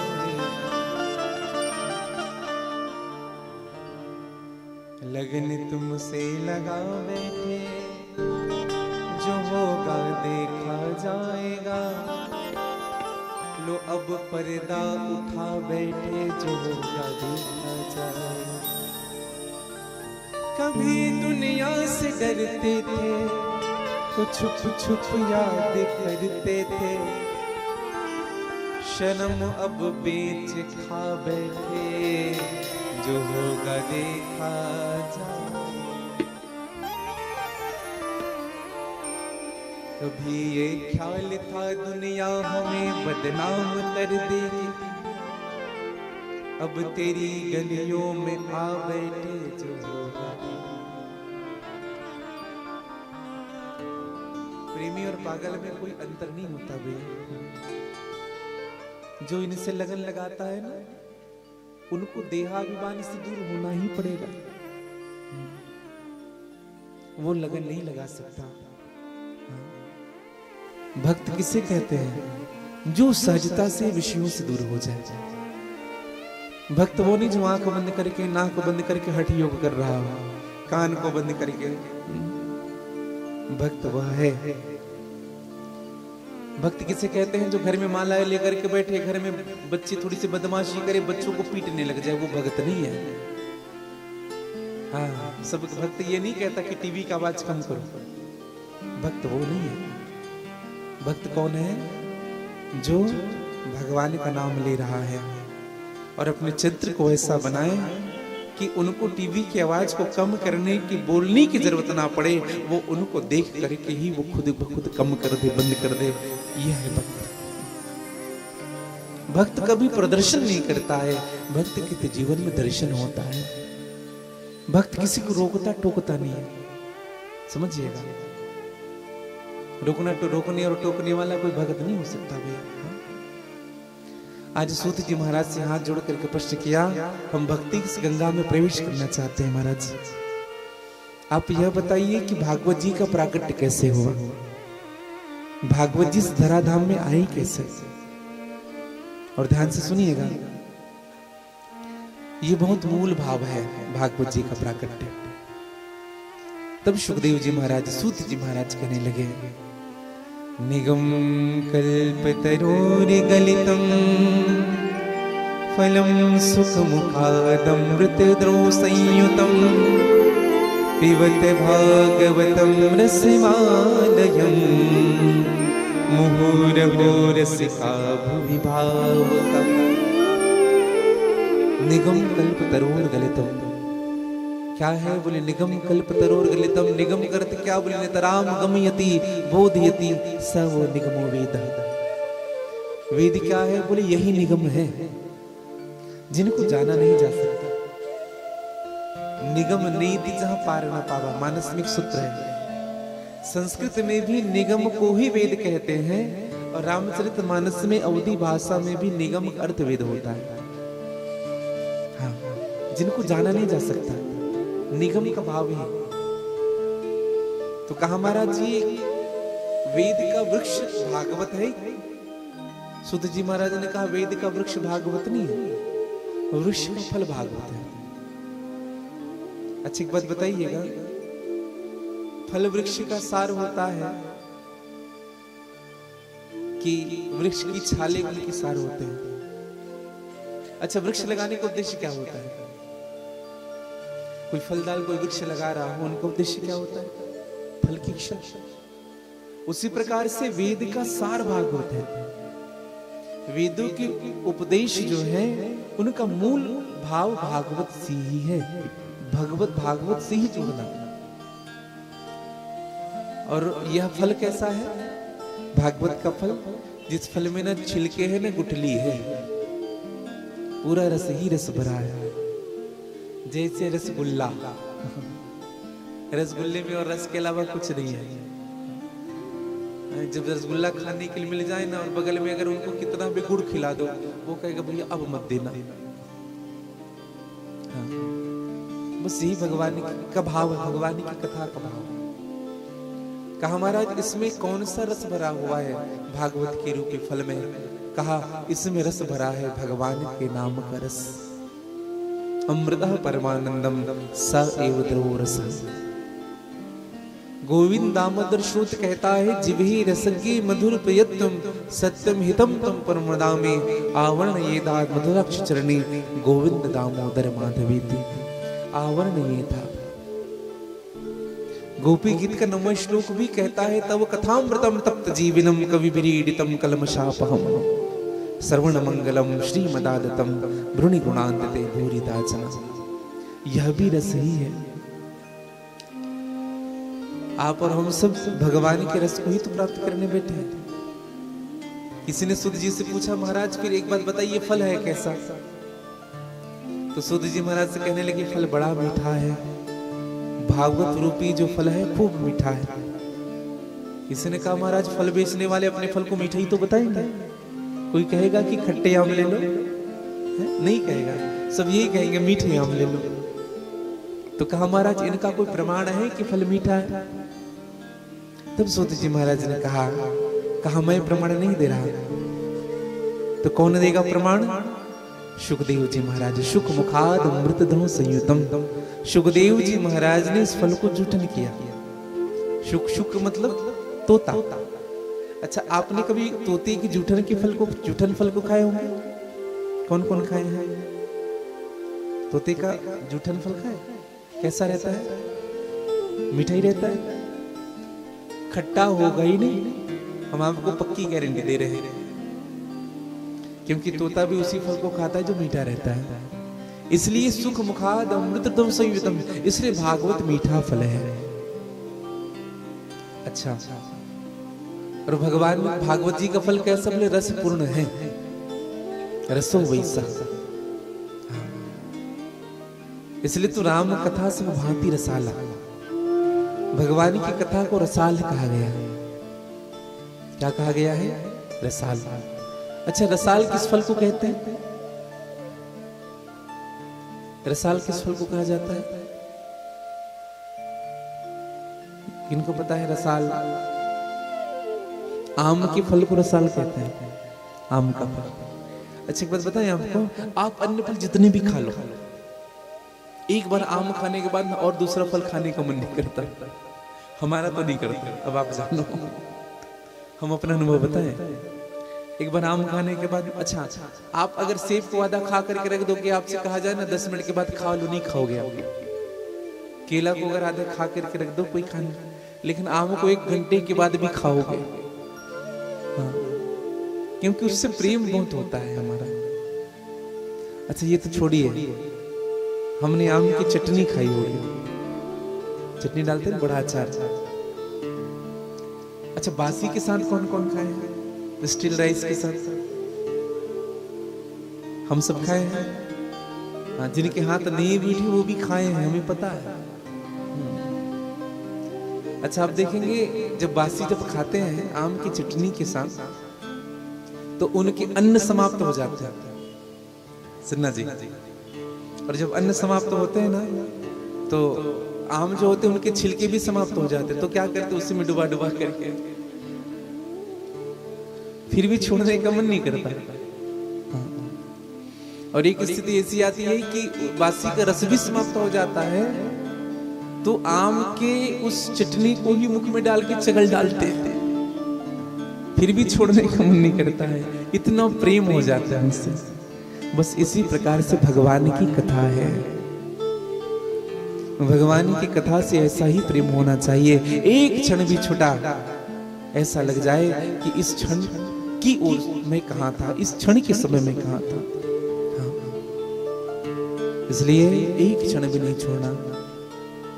और आप सबसे मेरी प्रार्थना भी रहेगी, कल से हमारे संगीत के विद्वान साधक गण यहाँ 1:15 बजे से आकर के विराजित हो जाएंगे। और आप सभी, मैं तो कहूँ जितनी जल्दी हो सके आए। 2 बजे से कथा प्रारंभ होगी और 5-5:15 बजे तक कथा चलेगी, क्योंकि ठंडी भी बढ़ गई है। गरियाबंद में आने के बाद ही ठंडी लग रही है। इससे पहले सिमरा में कथा थी, पहाड़ी क्षेत्र था और पहाड़ के ही नीचे कथा हो रही थी, बहुत नजदीक था ऐसे, बस वहां ठंडी नहीं थी उतनी। और कुछ लोग बता रहे थे कि गुरुजी इससे पहले भी कथा थी तो भी गर्मी लगती थी। भगवान राम जी सूर्यवंशी थे और मेरे ठाकुर जी चंद्रवंश के हैं। हाँ, तो राम जी की कथा के समय गर्मी लगेगी। हाँ, सूरज जहां बैठे हो और चंद्रमा जहां बैठे हो, अंतर तो होगा। तो हमारे जीवन में भगवान की कथा से प्रेम हो और ऐसा ही प्रेम हो तो आप सभी कल अपने और इष्ट मित्रों को सूचना देंगे और कथा के पूर्व अपनी उपस्थिति दीजिएगा। पिछली बार जब कथा हुई तो ठाकुर जी के आने के पहले पूरा पंडाल भरा रहता था और इस साल भी मुझे धीरे धीरे कभी कभी क्या होता है, पंडित जी की आवाज सुन करके सब आते हैं, तो हम तो कहे ठाकुर जी का आप सब आकर के स्वागत करें। तो मैं आप सबसे निवेदन कर रहा था, भगवान की कथा क्या है? बोले राम कथा सब भांति रसाला। भगवान की कथा से प्रेम हमें ऐसा होना चाहिए। किसी ने कहा महाराज फिर इस रस को किस किस को पिला रहे हो? भागवत की कथा रूपी अमृत किस किस को पिला रहे हो?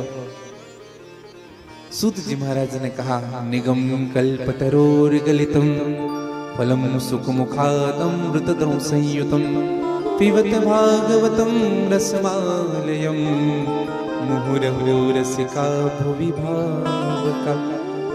दो को पिलाया गया, मुहुरहो अहो रसिका भुवि भावका।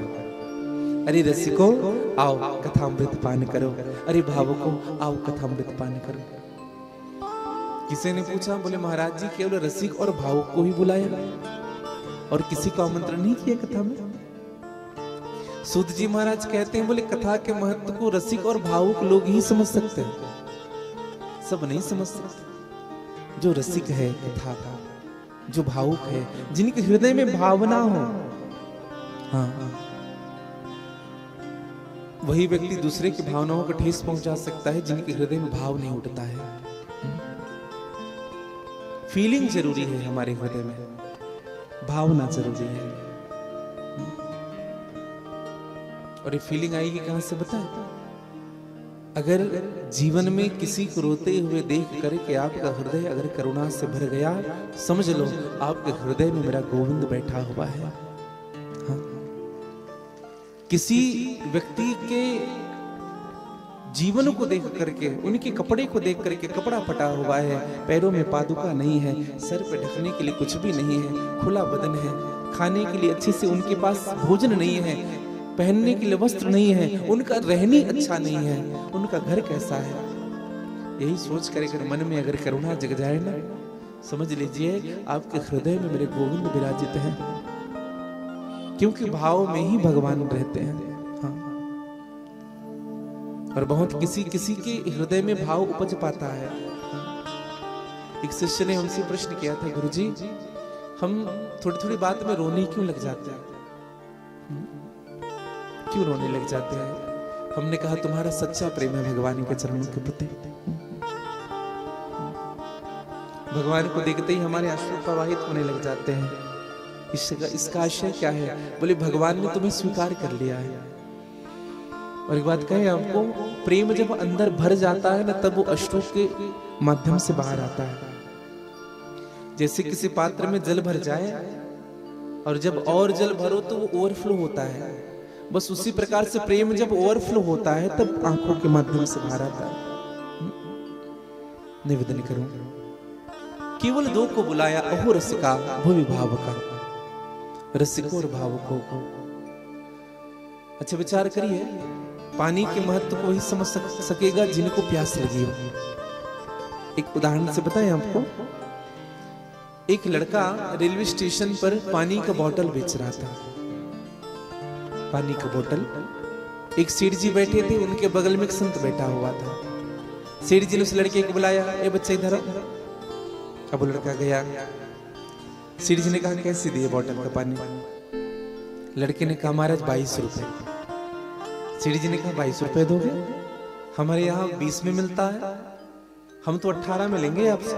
हाँ। लड़के ने कहा नहीं नहीं सेठ जी ऐसा नहीं हो सकता, 22 से 1 रुपए कम नहीं होगा।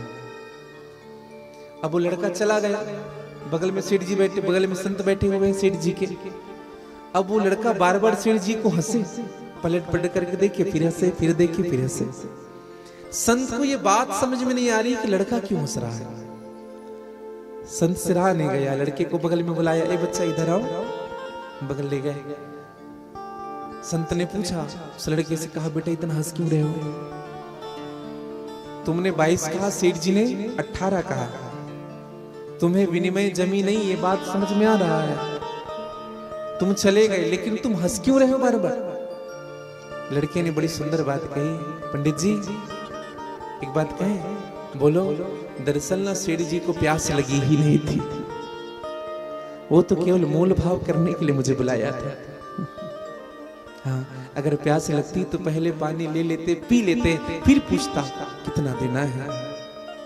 उसी प्रकार से भगवान की कथा का प्यास जिनको लगा हो, हाँ अभाव भी हो ना भैया, वह भी उस अभाव को स्वभाव में बदल लेता है। प्यास होनी चाहिए भगवान के प्रति, कथा के प्रति। इसलिए श्रीमद् भागवत की कथा हम जब श्रवण करें तो अहो रसिका भव्य भावका, ये 2 सूत्रों को लेकर के श्रवण करें। अरे रसिको, अरे भावको, रसिक और भावुक बनकर कथा श्रवण करें। निवेदन करूं, भगवान की कथा श्रवण करने की पद्धति बताई गई है। मानस में गोस्वामी जी ने बड़ा सुंदर सूत्र दिया है। नए नहीं संत दर्श नहीं देखा, नए नहीं संत दर्श नहीं देखा, नए नहीं संत दर्श नहीं देखा, नए नहीं संत दर्श नहीं देखा। लोचन मोर पंख असले खा, लोचन मोर पंख असले खा। कुलिश कठोर निठुर सोई छाती, कुलिश कठोर निठुर सोई छाती। सुनि हरि चरित ना जो हरि साथे, सुनि हरि चरित ना जो हरि साथे। जिन हरि भगति हृदय नहीं आने, जिन हरि भगति हृदय नहीं आने। जीवत सब समान ते प्राणी, जीवत सब समान ते प्राणी। जिनहि करई राम गुण गाना, जिनहि करई राम गुण गावा। जी सदा दुर जीव समाना, जीव सुधा दुर जीव समाना। जिनहि करई राम गुण गाना, जिनहि करई राम गुण गावा। जीव सदा दुरे जीव समाना, जीव सुधा दुर जीव समाना। नए नहीं संत दर्श नहीं देखा।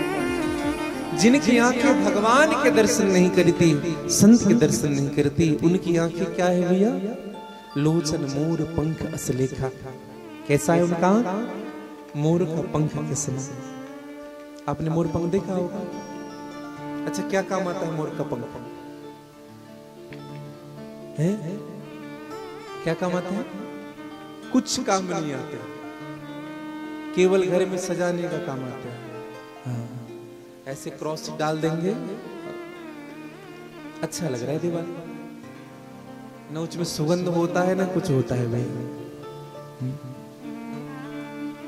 ठाकुर जी के शीश पर अभी तो मोर पंख चढ़ता है, लेकिन अगर ऐसी दृष्टि से देखा जाए तो और कुछ काम नहीं है।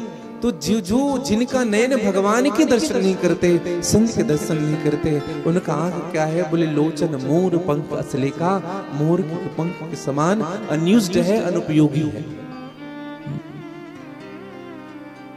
बढ़िया सुंदर सुंदर दिया कुल से कठोर निसुर सोई छाती, सुनी हरि चरित न जो हर्षाती। जो भगवान की कथा श्रवण करके हर्षित नहीं होता है, उनका जो हृदय है ना वो वज्र के समान है। अच्छा, कई लोगों को हमने देखा है, कई लोग कथा में आते हैं ना तो कभी नहीं हंसते, कभी ना हंसे ना मुस्कुराए। कुछ लोग ऐसे रहते हैं।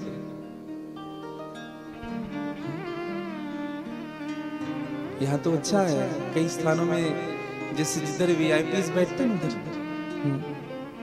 जो जितने मोबाइल पकड़ ऐसे ऐसे मोबाइल पकड़ने वाले जो अतिथिगण होते हैं, वो लोग कभी नहीं हंसते। हम तो भगवान से प्रार्थना करते हैं, प्रभु कल से इनको मत बुलाना। कभी ऐसा भाव होता है? कुछ लोग ऐसे देखते रहते हैं बस। अच्छा, कुछ लोग ये हो क्या रहा है,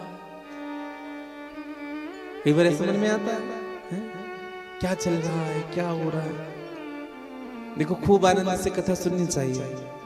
केवल आप बैठे हो और मेरा गोविंद बैठा हुआ है, तीसरा और कोई नहीं है मेरे बीच में। हाँ, हर्षित नहीं होता जिनका हृदय।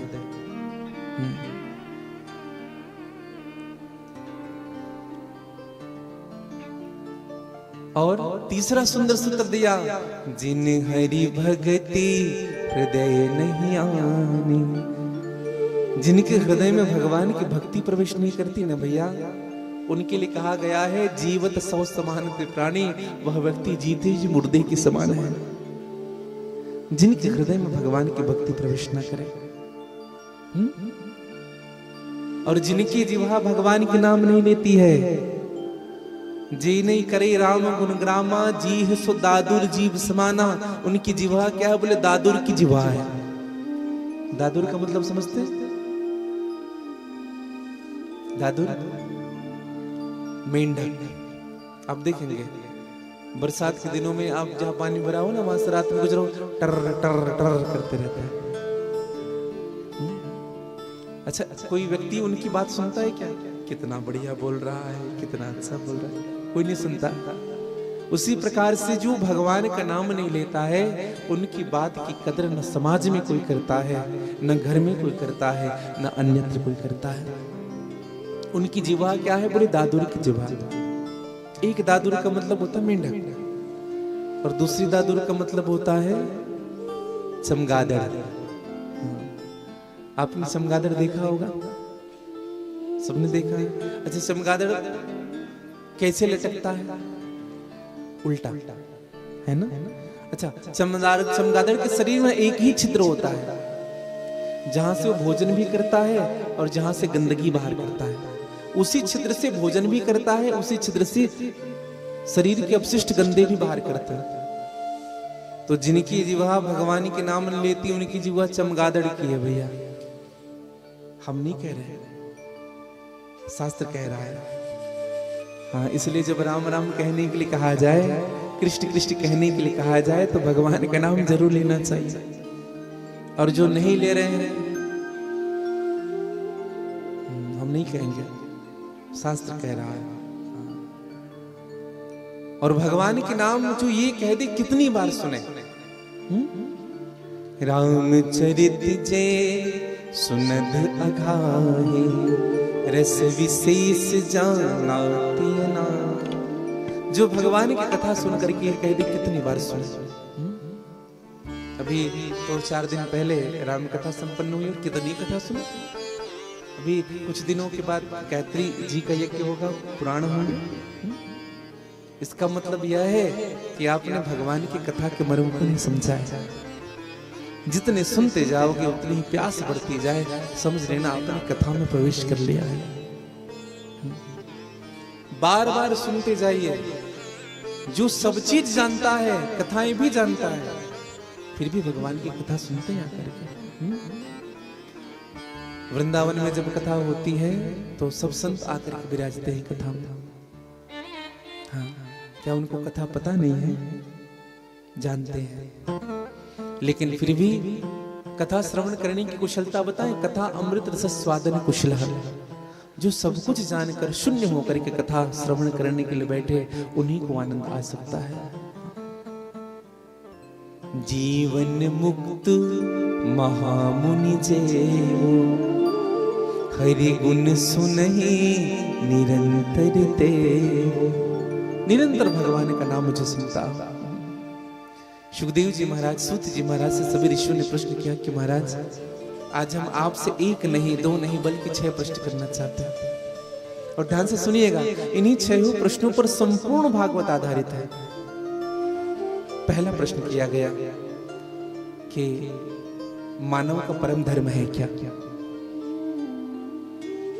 4 बजे उठ करके स्नान करना धर्म है? लाखों करोड़ों का दान करना धर्म है? 5 घंटे बैठ करके माला करना धर्म है? धर्म है क्या? किसे कहते हैं धर्म? दूसरा प्रश्न किया गया, लोग कहते हैं दुर्गा जी को मानो, कोई कहते हैं काली जी को मानो, कोई कहते हैं शिव जी को मानो, कोई कहते हैं इनको मानो, कोई कहते हैं इनको मानो, कोई कहते हैं साईं बाबा को मानो। किसको माने? किस पर अपनी आस्था रखे? 33 कोटि देवी देवता क्या कम थे? आप देखेंगे कई जगहों सुनने के लिए मिलता है, कई जगहों में कि हर साल कोई ना कोई देवी प्रकट हो जाता है, किसी गांव से कोई देवता प्रकट हो जाता है। 33 कोटि कम थे? किस पर अपनी आस्था रखे? तीसरा प्रश्न किया गया, महाराज परमात्मा को वेद में अजन्मा कहते हैं। जो अजन्मा है वो जन्म क्यों लेता है? वो देवकी का पुत्र क्यों कहलाता है? वह यशोदा का पुत्र क्यों कहलाता है? वह कौशल्या नंदन क्यों कहलाता है? वह दशरथ नंदन क्यों कहलाता है? जिनका कभी जन्म नहीं होता है। हमारा चौथा प्रश्न है, महाराज भगवान के अवतार कितने होते हैं? किसी ने कहा 10 अवतार, किसी ने कहा 24 अवतार, कई कहते हैं हरि अनंत, हरि कथा अनंता, भगवान भी अनंत है। मूल रूप में भगवान के अवतार कितने हैं? हमारा 5वां प्रश्न है, महाराज जो सार तत्व है कथा के, वही हमको बताइए। सार बातें, क्योंकि संपूर्ण कथा कोई नहीं सुन सकेगा। सार तत्व बताए। और हमारा 6वां प्रश्न है, महाराज जब भगवान धर्म की स्थापना करके जब अपने स्वधाम को जाते हैं, भगवान के 3 काम बताए गए हैं। कौन से काम? यदा यदा हि धर्मस्य ग्लानिर् भवति भारतः अभ्युत्थानं धर्मस्य तदात्मानं सृजाम्यहम्। 3 कार्य कौन कौन से हैं? परित्राणाय साधुनाय, विनाशाय च दुष्कृताय, धर्म संस्थापनार्थाय संभवामि। 3 काम कौन कौन से हैं? परित्राणाय साधुनाय, साधुओं का परित्राण करने के लिए भगवान का जन्म होता है। और विनाशाय च दुष्कृताय, दुष्टों का विनाश करने के लिए भगवान का जन्म होता है। और तीसरा और सबसे महत्वपूर्ण कार्य धर्म संस्थापनार्थाय, धर्म की स्थापना करने के लिए भगवान का जन्म होता है। भगवान जब धर्म की स्थापना करके अपने स्वधाम जाते हैं तो फिर धर्म किसकी शरण पे जाता है महाराज? आज सूत जी महाराज ने सबका प्रश्न सुना। सूत जी महाराज बड़े गदगद हो गए और सूत जी महाराज ने भगवान सुखदेव के चरणों पर वंदन किया। हाँ, सुखदेव जी के चरणों पर वंदन किया, श्री राधा रानी के चरणों पर वंदन किया। और सूत जी महाराज कहने लगे कि अगर श्री राधा जी नहीं होती तो श्रीमद् भागवत की कथा इस धराधाम में नहीं आती। कहा महाराज हम समझे नहीं। बोले राधा जी के कारण ही सुखदेव जी महाराज ने भागवत धर्म का प्रचार किया। कहा महाराज हम समझ नहीं पा रहे हैं, आप कैसे कह रहे हो? कहा सुखदेव जी के जन्म का प्रसंग सुनाया गया, समझिएगा। सुखदेव जी महाराज कहाँ रहते हैं? बोले गोलोक धाम में, राधा रानी के गोद में सुखदेव जी महाराज निरंतर क्रीड़ा करते हैं। एक दिन राधा जी ने सुखदेव जी से कहा कि सुखदेव तुम्हें धर्म का प्रचार करना है, इसलिए तुमको इस धराधाम में जाना पड़ेगा बेटा, इस मृत्यु लोक में जाना पड़ेगा। सुखदेव जी ने कहा कि मैया मैं भाव सागर में नहीं जाना चाहता, ये इसको भवालय कहते हैं भैया। ये कहाँ है? ये संसार क्या है? भवालय। अच्छा, कभी कभी होता है ना कि महाराज जी हमको बड़ा दुख मिल रहा है, बड़ा दुख मिल रहा है, तो क्या मिलेगा बताइए? अच्छा एक बात बताइए, पुस्तकालय में क्या मिलता है? पुस्तकालय में पुस्तक मिलेंगे, भोजनालय में भोजन मिलेगा, संग्रहालय में संग्रह किए हुए वस्तु मिलेंगे। तो ये संसार क्या है? दुखालय। संसार का एक नाम है दुखालय। तो दुखालय में क्या मिलेगा? दुख ही मिलेगा। सुखालय नहीं है, ये दुखालय है। सुखदेव जी महाराज ने कहा कि इस दुखालय में मैं नहीं जाना चाहता, क्योंकि मुझे दुख ही मिलेगा और मुझे इस संसार माया प्रपंच में नहीं फंसना है भैया। श्री राधा रानी ने कहा कि सुखदेव, तुम भगवान की माया से नहीं सताए जाओगे, क्योंकि तुम माधव के भजने वाले हो। और एक बढ़िया सुंदर सूत्र दिया, माया को सब कोई भजे, माधव भजे न कोई, और जो कदापि माधव भजे तो माया छेरी होए। जो भगवान को भजता है, माया उनको कभी नहीं गिर सकती। समझिएगा, जीवन में अगर परिवार में दुख आ रहा है, आप फ्रस्ट्रेट हो, आप व्यथित हो, आप नाम बढ़ा दीजिए गुरु मंत्र का। श्री राधा श्री राधा श्री राधा श्री राधा श्री राधा, हरिये नमः हरिये नमः। अगर सबने साथ छोड़ दिया ना, आपका हरि शरणम हरि शरणम हरि शरणम हरि शरणम। सत्य कहता हूं आपको दुख का अनुभव नहीं होगा। आपने अगर ये क्रिया प्रारंभ कर दिया, जो अत्यंत दुखी है ना, हरि शरणम, प्रभु मैं आपका हूं, आप मेरे हैं। नाम बढ़ाइए, मंत्र बढ़ाइए, और इसकी जितनी अधिकता होगी ना आपके जीवन में, नाम मंत्र की अधिकता होगी, उतनी ही जीवन में सुख प्रवेश करेगा। और जब सुख प्रवेश करेगा तो दुख खुद ब खुद चला जाएगा। खाली दिमाग नहीं रखनी चाहिए कभी जीवन में। अच्छा, कई लोग चुपचाप बैठ के सोचते रहते हैं, चुपचाप सोचते, ये कैसे हो जाएगा, ये कैसे होगा। अरे छोड़ो, नाम लो भगवान। सुखदेव जी महाराज को समझाया राधा जी ने, कहा कि चिंता मत कर। और सुखदेव जी का जन्म हुआ है कैलाश पर्वत में। एक पक्षी और पक्षिणी के गर्भ से सुखदेव जी का जन्म हुआ, अंडे के रूप में। ध्यान से सुनिएगा।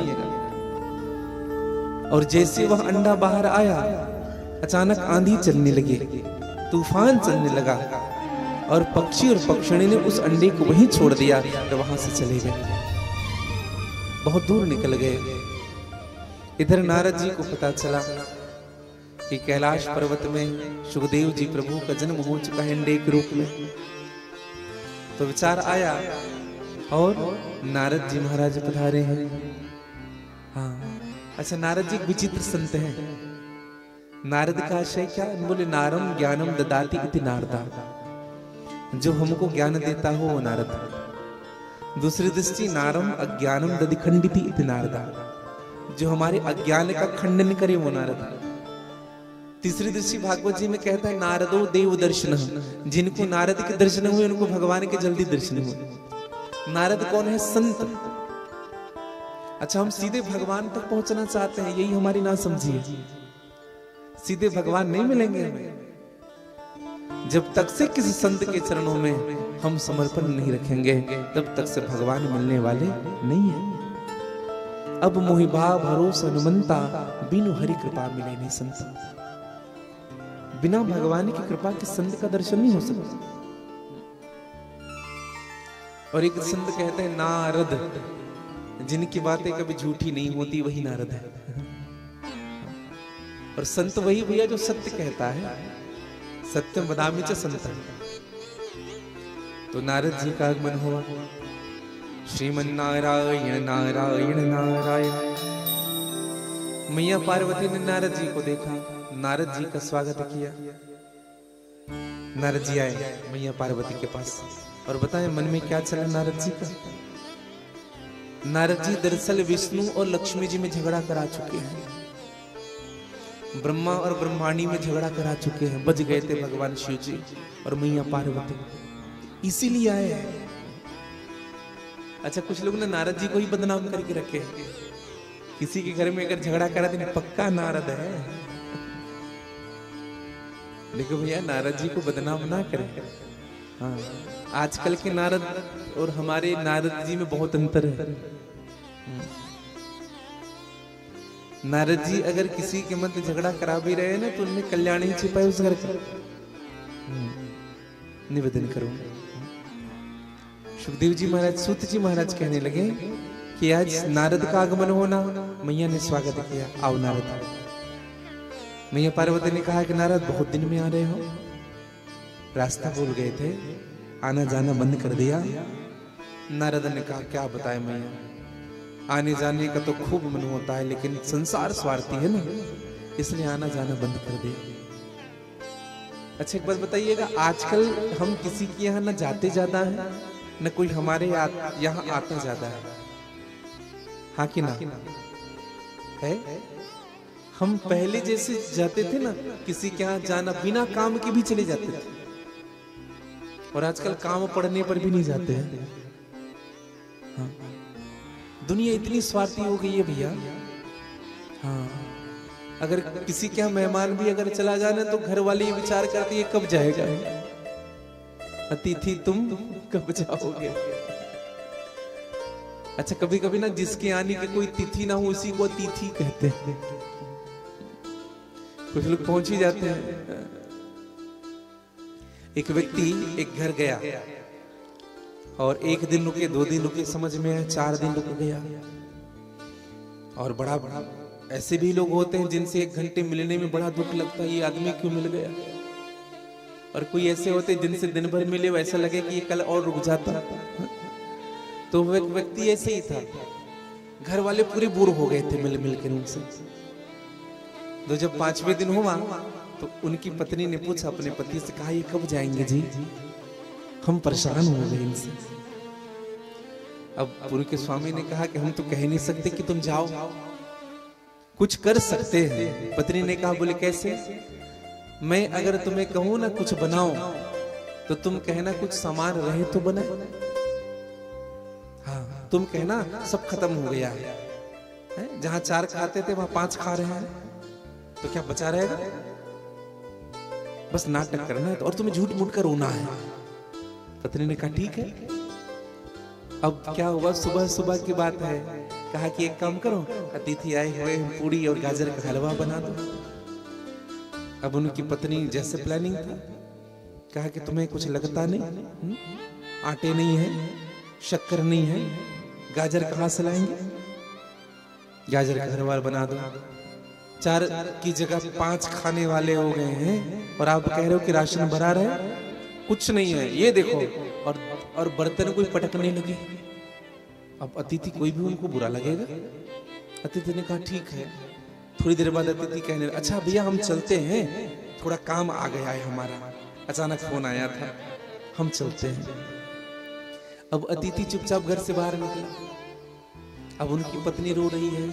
अतिथि जैसे बाहर गया तो इतने में उनकी पत्नी रो रही थी। उनकी पत्नी कह रही, अब तो चुप हो जा, अब तो चला भी गया वो, अब ये सब नाटक वाटक छोड़, हाँ, और चल बढ़िया भोजन बना हमारे लिए। हाँ, हम तो मजाक कर रहे थे तुमसे।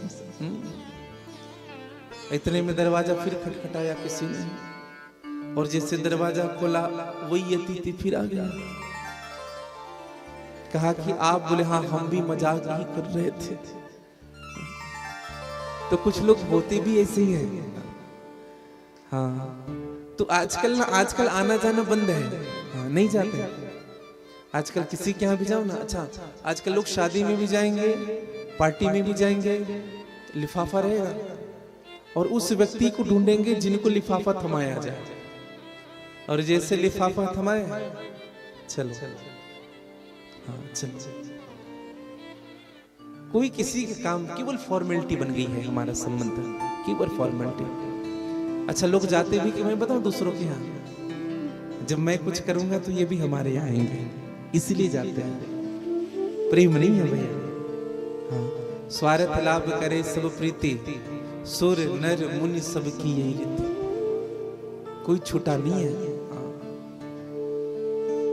नारद जी से कहा कि सब स्वार्थ, नारद जी ने कहा कि मैया सब स्वार्थी हो गए, प्रेम स्वार्थ से सना है मैया। यहाँ तो पिता पुत्र में स्वार्थ है मैया। बेटा अगर कमाने ना लग जाए तो माता पिता पुत्र को निठल्ला समझते हैं। हाँ, पड़ा रहता है घर में, कुछ करता नहीं। पिताजी रिटायरमेंट हो गए, बेटा कुछ कमाने लग जाए, पिताजी की और उनकी दृष्टि ही बदल जाती है, बोलचाल बदल जाता है परिवार का। जब तक धन कमाने वाला व्यक्ति होता है ना भैया, हाँ, जब व्यक्ति खाली पड़ जाता है ना तो सब सुनाते हैं उनको। हाँ, पूरी स्वार्थी है भैया दुनिया। यहाँ तो पति पत्नी में स्वार्थ है भैया। माँ पार्वती ने कहा पति पत्नी में स्वार्थ कैसे? हाँ, हमारे पति ऐसे नहीं है। हमारे महादेव हमको हर बात बताते हैं, हमसे कोई स्वार्थ नहीं, कोई बात नहीं छुपाते। भगवान नारद जी ने कहा जिनसे प्रेम करो ना मैया, उनसे बात कभी छुपानी भी नहीं चाहिए। तब तो हमारे शिव जी आपको यह भी बताते होंगे क्या, उनके गले में जो नारी मुंडी की माला है वो भी किसकी है? माँ पार्वती ने कहा ये तो नहीं बताया। नारद जी ने कहा तो फिर क्या खाक प्रेम करते हैं आपसे? जिनको 24 घंटे अपने गले पे लटका कर उनको ही नहीं बताया किसकी है? माँ पार्वती ने बात को बनाते हुए कहा हमने पूछा नहीं। कहा नहीं पूछा तो बताना चाहिए उनको। मैया पार्वती चुप रही और मैया पार्वती का दिमाग उसी समय घूमना शुरू हो गया। रुक नारद, तुझे अब फिर मैं फोन करूंगा। नारद जी ने कहा मैया अच्छा, आप दोनों का प्रेम परस्पर बढ़ता रहे, आपका दर्शन हुआ, अच्छा हम चलते हैं, जय सिया राम। नारद जी चले, रास्ते में भगवान शिव जी मिले आते हो। भगवान शिव जी को नारद जी ने देखा, दंडवत प्रणाम किया। प्रभु आपके चरणों में दास का प्रणाम स्वीकार है। नाथ आपके दर्शन हुए, अब पूर्ण हुआ। भगवान शिव ने कहा कहां से आ रहे हो? कहा अभी अभी आपके घर से आ रहा हूं प्रभु। और मैया ने जल्दी याद किया है आपको। समझ गए भगवान शिव, नारद कुछ न कुछ चाबी घुमा करके आया है वहां से। और जब पहुंचे भगवान शिव जी तो मैया अब उस स्थान पर नहीं जहां पे रहती थी। कहां है मां? कोप भवन में। कोप भवन को मतलब समझते ना? समझते कोप भवन किसे कहते हैं? हाँ, पहले जब घर बनाया जाता था ना तो हॉल बनाया जाता था, किचन बनाया जाता था, सब बढ़िया व्यवस्थित। एक और कमरा बनाया जाता था जिस कमरे का नाम ही कोप भवन था। स्त्रियां नाराज हो जाती थी तो कमरे के अंदर बैठ जाती थी, पति महोदय समझ जाते थे ये नाराज है। पहले वाद विवाद नहीं होता था, पहले स्त्रियां पलट करके जवाब नहीं दिया करती थी। पहले क्रोध होने की भी मर्यादा हुआ करती थी। एक व्यक्ति हमसे पूछ रहे थे गुरुजी आजकल क्यों नहीं बनता कोप भवन? हमने उनसे विनोद में कहा घर का कौन सा स्थान बच गया है जहां देखो वही नाराज है। उसने कहा गुरुजी अगर आजकल बनाना शुरू करे तो? हमने कहा सबसे अधिक वही नजर आएंगे सब। निवेदन करूंगा, लेकिन हमारी भारत की जो देवियां हैं, जो माताएं हैं, बड़ी सहनशील है। हाँ, अपने हर सुख का त्याग अगर कोई किया है तो केवल नारी समाज ने किया है, केवल स्त्रियों ने किया है। नहीं तो जन्म से लेकर के देखिएगा, जिस घर में लड़के और लड़कियां होती ना, बच्चे को ज्यादा फैसिलिटी दी जाती है, लड़की को कम, लेकिन फिर भी उफ नहीं करती बेटी। जानती है मैं इस घर से दूर हो जाऊंगी, लेकिन फिर भी कोई डिमांड नहीं होता माँ बाप से। बच्चे जितना जिद करते ना, बच्चियां नहीं करते भैया। एक व्यक्ति, एक संत कह रहे थे और वेद भी कहता है, पिता पुत्र की आत्मा होती है, पिता की आत्मा पुत्र होता है। क्षमा करिएगा मैं उस बात को झुठला नहीं रहा हूं जो शास्त्र कह रहा है, लेकिन ये बात बहुत छोटी लगती है मुझे, बहुत छोटी। पुत्र पिता की आत्मा होती है, ये बात बहुत छोटी लगती है, अगर शास्त्र ये कहे, ये मेरा निज ओपिनियन है, अगर शास्त्र ये कहे कि पुत्री पिता की आत्मा होती है तो इस बात को मैं एग्री करूंगा। और जितने पिता हैं, जितनी पुत्रियां हैं, इस बात को भली भांति समझती हैं। प्राण होती है पुत्रियां, बेटियां के पिता की। और जितनी सहनशीलता स्त्रियों में है, बेटियों में है, कहीं नहीं हो सकते। कथा ऐसी आती है कि मैया पार्वती को भवन में बैठी थी, भगवान शिव आए। मां पार्वती से पूछा, कहा पार्वती इस महादेव के सन्मुख ऐसी कौन सी वस्तु है जो आप हम नहीं दे सकते? मांगो, क्या चाहते हो, क्या डिमांड है तुम्हारा? मैया पार्वती ने कहा, प्रभु क्षमा करिएगा, आपका प्रेम न कहीं मेरे प्रति दुराव है प्रभु। भगवान ने पूछा, मैया पार्वती ने कहा, प्रभु दुराव है, आप कुछ बात हमसे छिपाते हैं। भगवान ने कहा, कौन सी बात छुपाया? कहा, प्रभु आपके गले में जो नारी मुंड की माला है वो किसकी है, ये बताइए आप। भगवान शिव ने कहा, पार्वती इतनी सी बात है? अरे ये तुम्हारी ही नारी मुंड की माला मेरे गले में लटक रही है। आप सबको कथा विदित है, आप सब कथा सुनते रहते हैं। जब राजा दक्ष ने शिव जी का अपमान किया, शिव पुराण में भी मैंने आप सबसे निवेदन भी किया था और आप अन्यत्र सुनते भी रहते हैं। राजा दक्ष ने जब शिव जी का अपमान किया और अपमान के ही प्रतिशोध में सबको आमंत्रण किया, दक्ष ने शिव को आमंत्रण नहीं किया। लेकिन फिर भी मां सती नहीं रुकी, चली गई अपने पिता के यज्ञ में। सबका भाग देखा, शिव जी का भाग नहीं देखा और अपने शरीर का त्याग कर दिया। कथा जानते हैं आप सभी। फिर भगवान शिव जी उसी सती के पार्थिव शरीर को अपने कंधे पर उठा करके आगे बढ़ने लगे, ले जाने लगे। भगवान ने विचार किया, जब तक से सती का शरीर कंधे पे रहेगा तब तक से क्रोध जाएगा नहीं। और भगवान ने अपने चक्र सुदर्शन से सती के सर्वांग शरीर को काट करके गिराया। 52 स्थानों पर यह शरीर गिरा, जिनको 52 शक्तिपीठ के नाम से हम जानते हैं। बोली आदि शक्ति मैया के। बच गया था केवल सर, और उस सर को पुनः भगवान शिव ने धारण कर लिया।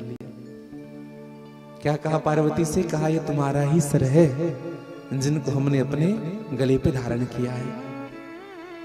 मां पार्वती ने हाथ जोड़ करके बड़ी विनम्रता से पूछा, प्रभु आप ये बताइए, आप जीवित हैं, हम मर रहे हैं, इनके पीछे क्या कारण है? आप अविनाशी हैं, नाम प्रसाद शंभु अविनाशी, साजु अमंगल मंगल राशि। हम मर जा रहे हैं, हम आपकी पत्नी है नाथ, हमें भी अमर बना दीजिए ना। कैसे अमर हैं आप? भगवान शिव ने कहा, अमर होने का एक ही कारण है, मैं भगवान की अमर कथा सुनता हूं और अमर कथा सुनाता हूं। निवेदन करो। और आज भगवान शिव से निवेदन किया, हमें भी भगवान की अमर कथा सुनाइए ताकि हम भी अमर हो जाए। और मां पार्वती को कथा श्रवण कराया गया। निवेदन करो, कथा श्रवण करने के 3 नियम बताए गए शास्त्रों में। सबसे पहले सन्मुख बैठकर कथा सुनना चाहिए, जैसे आप यहां विराजित हैं। सन्मुख बैठने से क्या होता है?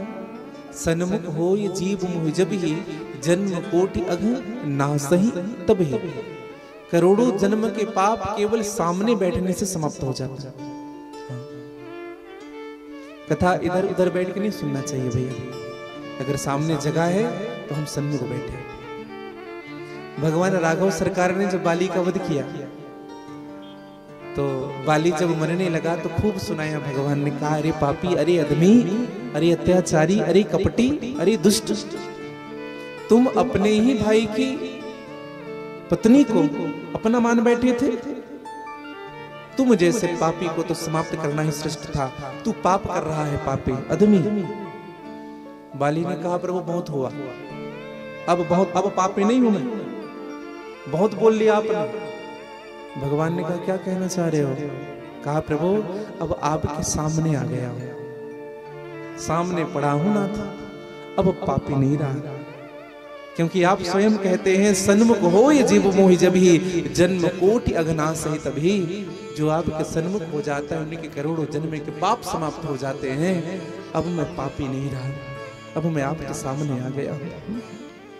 तो सन्मुख आ जाने से, सन्मुख बैठने से हमारे पाप दूर हो जाते हैं। दूसरी दृष्टि, कथा में व्यर्थ की बातें नहीं करनी चाहिए भैया, अनर्गल चर्चाएं ना करें। और तीसरी बात, महत्वपूर्ण बात, कथा में सोना नहीं चाहिए। अच्छा, कुछ लोग खूब सोते हैं कथा में, हमें लगा इसलिए 2 बजे का समय रखा गया है, नहीं तो 12 बजे रखते तो 12 बजे। मध्य दिवस अति शीतल घामा पावन काल लोक विश्राम। सारी बात बताएं आपको, आप भोजन करोगे ना, भले किसी समय नींद नहीं आएगी, लेकिन 11:30 से 12 के बीच में झपकी जरूर आएगी आपको। हाँ। और कुछ लोग कथा में, अच्छा कई लोग सो भी जाते हैं कथा में। एक जगह कथा हो रही थी, रायपुर की बात बताएं आपको, रामकुंड में कथा हो रही थी। एक माता जी कथा सुनने आती थी, और कथा कैसे सुनती थी, ऐसे घूंघट डाल कर। हमें लगता था वो बड़े ध्यान से सुन रही है कथा, अब हमें क्या पता था वो सोती है वहां करके। तीसरे चौथे दिन पता चला वो सो जाती है, और टिकने की जगह जैसे मिलता था, जैसे पोल्स लगे हुए ना, वैसे उसी में जाकर से टिक जाती है। एक दिन मैया आई, हमने पूछा, बोले मैया आप सोने आती हैं कथा में? उसने क्या बताया, महाराज बच्चे परेशान करते हैं घर में, इसलिए कथा आपकी कथा में। हमने कहा अच्छी बात है। कभी कभी ऐसा होता है, कथा में ध्यान नहीं होता हमारा। एक मैया कथा में बैठ करके खूब रोती थी, खूब रोए। एक पंडित जी कथा कह रहे थे, बड़ी बड़ी दाढ़ी जिनके थे, तो मैया खूब रोती थी। जैसे पंडित जी को देखे रोना शुरू।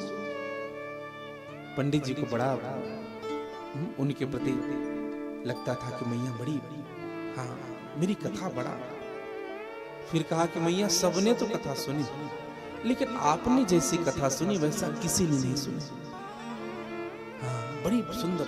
क्यों रोती हो मैया? इतना प्रेम भगवान से, वाह वाह, धन्य है मैया जीवन आपका। उसने कहा, बोले पंडित जी ऐसी कोई बात नहीं। तो क्या बात है? दरअसल आपको जब देखते हैं ना, अभी आपकी जब कथा हो रही थी, इनके 4 दिन पहले हमारे बकरा खो गया, और उनकी जो दाढ़ी थी ना वो आपके जैसे।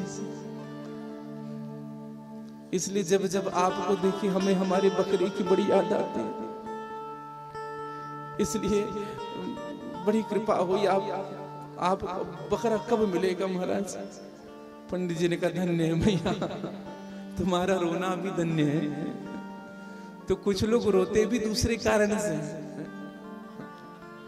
तो मैं निवेदन करूं, भगवान की कथा हम जब श्रवण करें तो सोना नहीं चाहिए। हाँ सोना नहीं। कथा प्रारंभ हुई, राम कृपा नाश ही सब रोगा, जो यही भांति बने संजोगा। भगवान की कथा सभी रोगों को समाप्त कर देता है। अगर आपने मन से भगवान की कथा को स्वीकार किया है तो आपके काम, क्रोध, मद, लोभ, अहंकार, तृष्णा, मत्सर, ईर्ष्या, द्वेष, ये सारे रोग चले जाएंगे। अगर आपने भगवान की कथा को हृदय से स्पर्श किया है तो, स्वीकार किया है। कथा हुई प्रारंभ, पहले दिन की कथा हुई। और कथा कहाँ प्रारंभ हुई? तोते का अंडा जहाँ रखा हुआ है, कथा प्रारंभ हुई है। पहले दिन की कथा हुई, मैया पार्वती सन्मुख बैठ करके ओम ओम कह रही है। उस तोते के अंडे में प्राण आ गया, तोते का अंडा फूट गया, उस अंडे से तोता बाहर आया, वह भी कथा सुनने लगा। दूसरे दिन की कथा हुई, अब तो कथा सुनते सुनते तोता निमग्न हो गया। तीसरे दिन की कथा हुई, चौथे दिन की कथा हुई। चौथे दिन की कथा में भगवान शिव कहने लगे कि पार्वती, उद्धव जी ने भगवान से प्रश्न किया, नाथ ज्ञान, त्याग, वैराग्य और संन्यास की क्या परिभाषा है? ज्ञान मार्ग की जैसे प्रश्न प्रारंभ हुआ, मां को नींद आ गई, और जैसे मां सोई मेरे भाई बहन, भगवान शिव कथा बंद नहीं किए, क्योंकि मैया ओम ओम कहते थे। अब जैसे मैया सो गई, वह तोते का बच्चा ओम ओम कहना प्रारंभ किया। जानती है अगर मैंने ओम कहना बंद कर दिया तो कहीं प्रभु कथा न रोक दे। और कथा हुई है, 7 दिन की कथा पूर्ण हुई और भगवान शिव ने जोर से जयकारा लगाया, बोले भागवत भगवान की। जैसे जयकारा लगाया, मैया पार्वती ने आंख खोली और आंख जैसे खुला मैया का भगवान के चरण को पकड़ लिए। भगवान शिव ने कहा, क्या सोच रही है, क्या कर रही है, क्या हो गया? कहा, प्रभु क्षमा करिएगा, मैं चौथे दिन सो गई थी। भगवान शिव ने कहा, मैंने तो पूरी कथा कह दी। जब आप सो गई थी तो ओम ओम कौन कह रहा था? एक निवेदन करूं आप सबसे, मां पार्वती सो गई, कभी कभी हम भी सो जाते हैं। मोहिनी सा सब सोव निहारा, हम सब कहां सोए हुए हैं? बोले मोह की निद्रा में सोए हैं। और मोह की निद्रा में सो करके देख के स्वप्न अनेक प्रकार के स्वप्न देख रहे हैं। हाँ। और भैया, इसी स्वप्न से जगाने तो कथा होती है। ये कथा क्यों, भागवत क्यों, रामायण क्यों, कीर्तन क्यों, गायत्री यज्ञ क्यों? क्योंकि हम जग जाए। कबीरदास जी कहते हैं, कबीरा सोया क्या करे, जाग के जपो मुरार, एक दिना है सोना लंबे पांव पसार। एक दिन तो सबको सोना है। उठे जाग मुसाफिर भोर भई, अब रहने कहाँ तो सोवत है। जो सोवत है वो खोवत है, जो सोवत है वो खोवत है, जो जागत है सो पावत है, जो जागत सो पावत है। टुक अखियाँ नींद से खोल जरा, टुक अखियाँ नींद से खोल जरा, वो गाफिल प्रभु में ध्यान लगा, वो गाफिल प्रभु में ध्यान लगा। यह प्रीत करने की रीत नहीं, यह प्रीत करने की रीत नहीं। प्रभु जागत है तू सोवत है, प्रभु जागत है तू सोवत है। उठ जाग मुसाफिर भोर भई, अब रैन कहाँ तो सोवत है, जो सोवत है वो होवत है, जो जागा है सो। इसलिए कल करना है सो आज कर ले, जो आज करना है सो अब कर ले। जब चिड़िया ने चुग खेत लिया, फिर पछतावे क्यों रोवत है। समय से पहले जाग जाना पड़ेगा हमें जीवन में, और हम सो जाते हैं भैया। आपने भाव सुना भी होगा, अभी तो जगाया तुझे फिर सो गया, अभी तो जगाया तुझे फिर सो गया। उठ परदेसी तेरा वक्त हो गया, उठ परदेसी तेरा वक्त हो गया, उठ परदेसी तेरा वक्त हो गया, उठ परदेसी तेरा वक्त हो गया। ओ अभी तो जगाया तुझे फिर सो गया, अभी तो जगाया तुझे फिर सो गया, अभी तो जगाया तुझे फिर सो गया, अभी तो जगाया तुझे फिर सो गया। गाली जगा उठ परदेसी तेरा वक्त हो गया। उठ परदेसी तेरा वक्त हो गया। उठ परदेसी तेरा वक्त हो गया। उठ परदेसी तेरा वक्त गाली जी का थोड़ी आनंद से।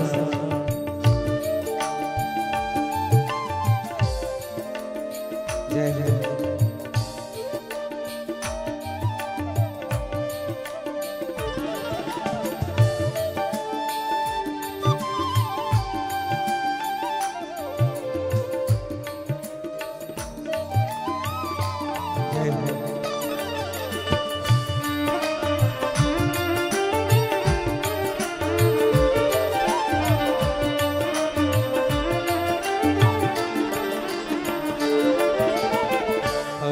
परदेसियों के यही है निशानी।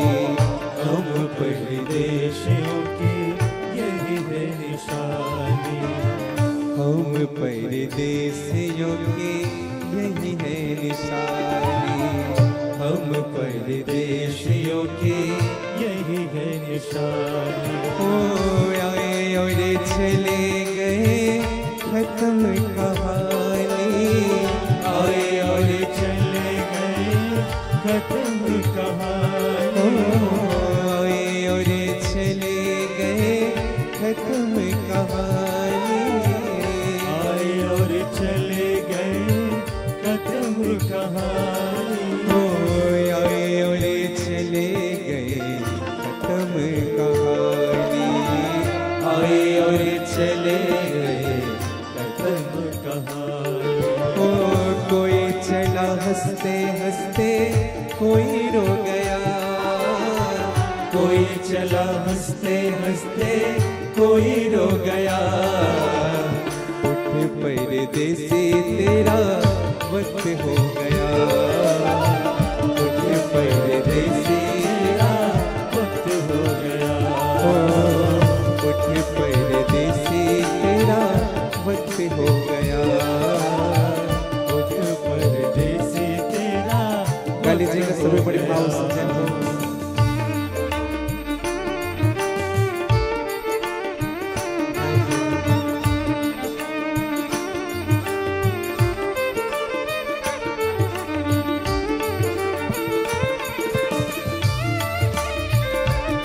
जय हो। बोलिए भक्तवत्सल भगवान की जय हो।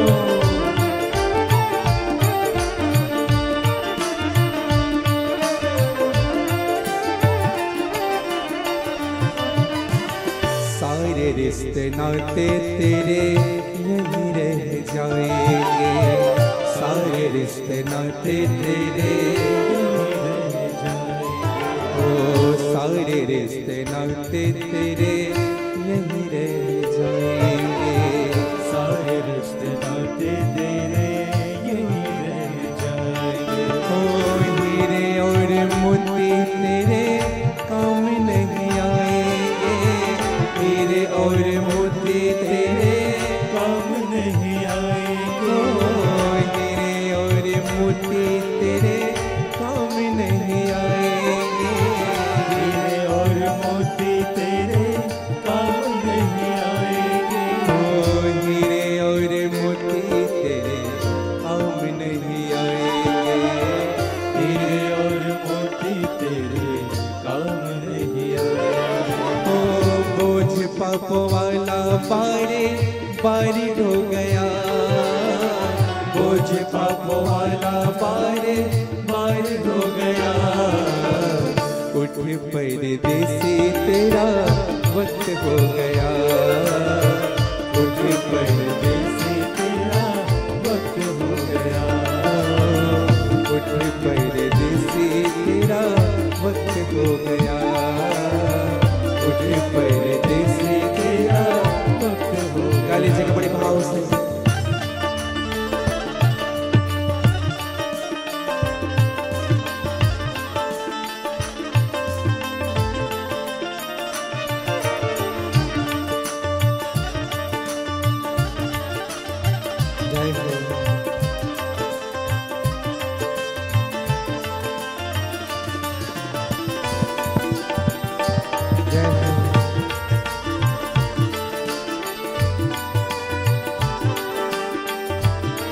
खाली दोनों हाथ पसार करके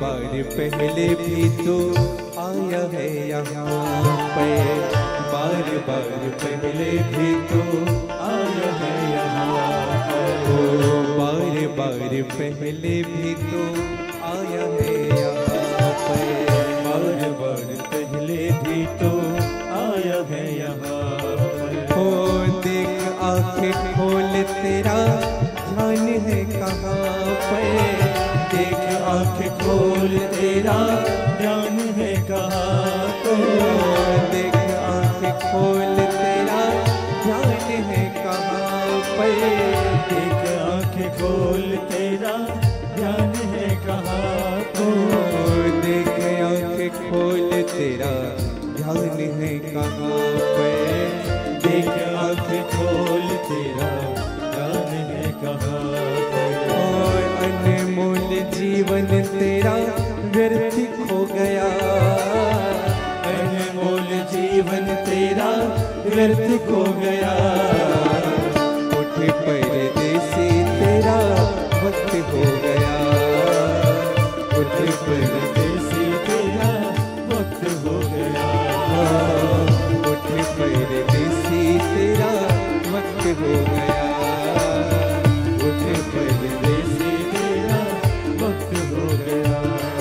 ओ अभी तो जगाया तुझे फिर सो गया, अभी तो जगाया तुझे फिर सो गया, ओ अभी तो जगाया तुझे फिर सो गया, अभी तो जगाया तुझे फिर सो गाली जी गया। भाव से उठ परदेसी तेरा वक्त हो गया, उठ परदेसी तेरा वक्त हो गया, उठ परदेसी तेरा वक्त हो गया, उठ परदेसी तेरा वक्त हो गया, उठ परदेसी तेरा वक्त हो गया, उठ परदेसी तेरा वक्त हो गया, उठ परदेसी तेरा वक्त हो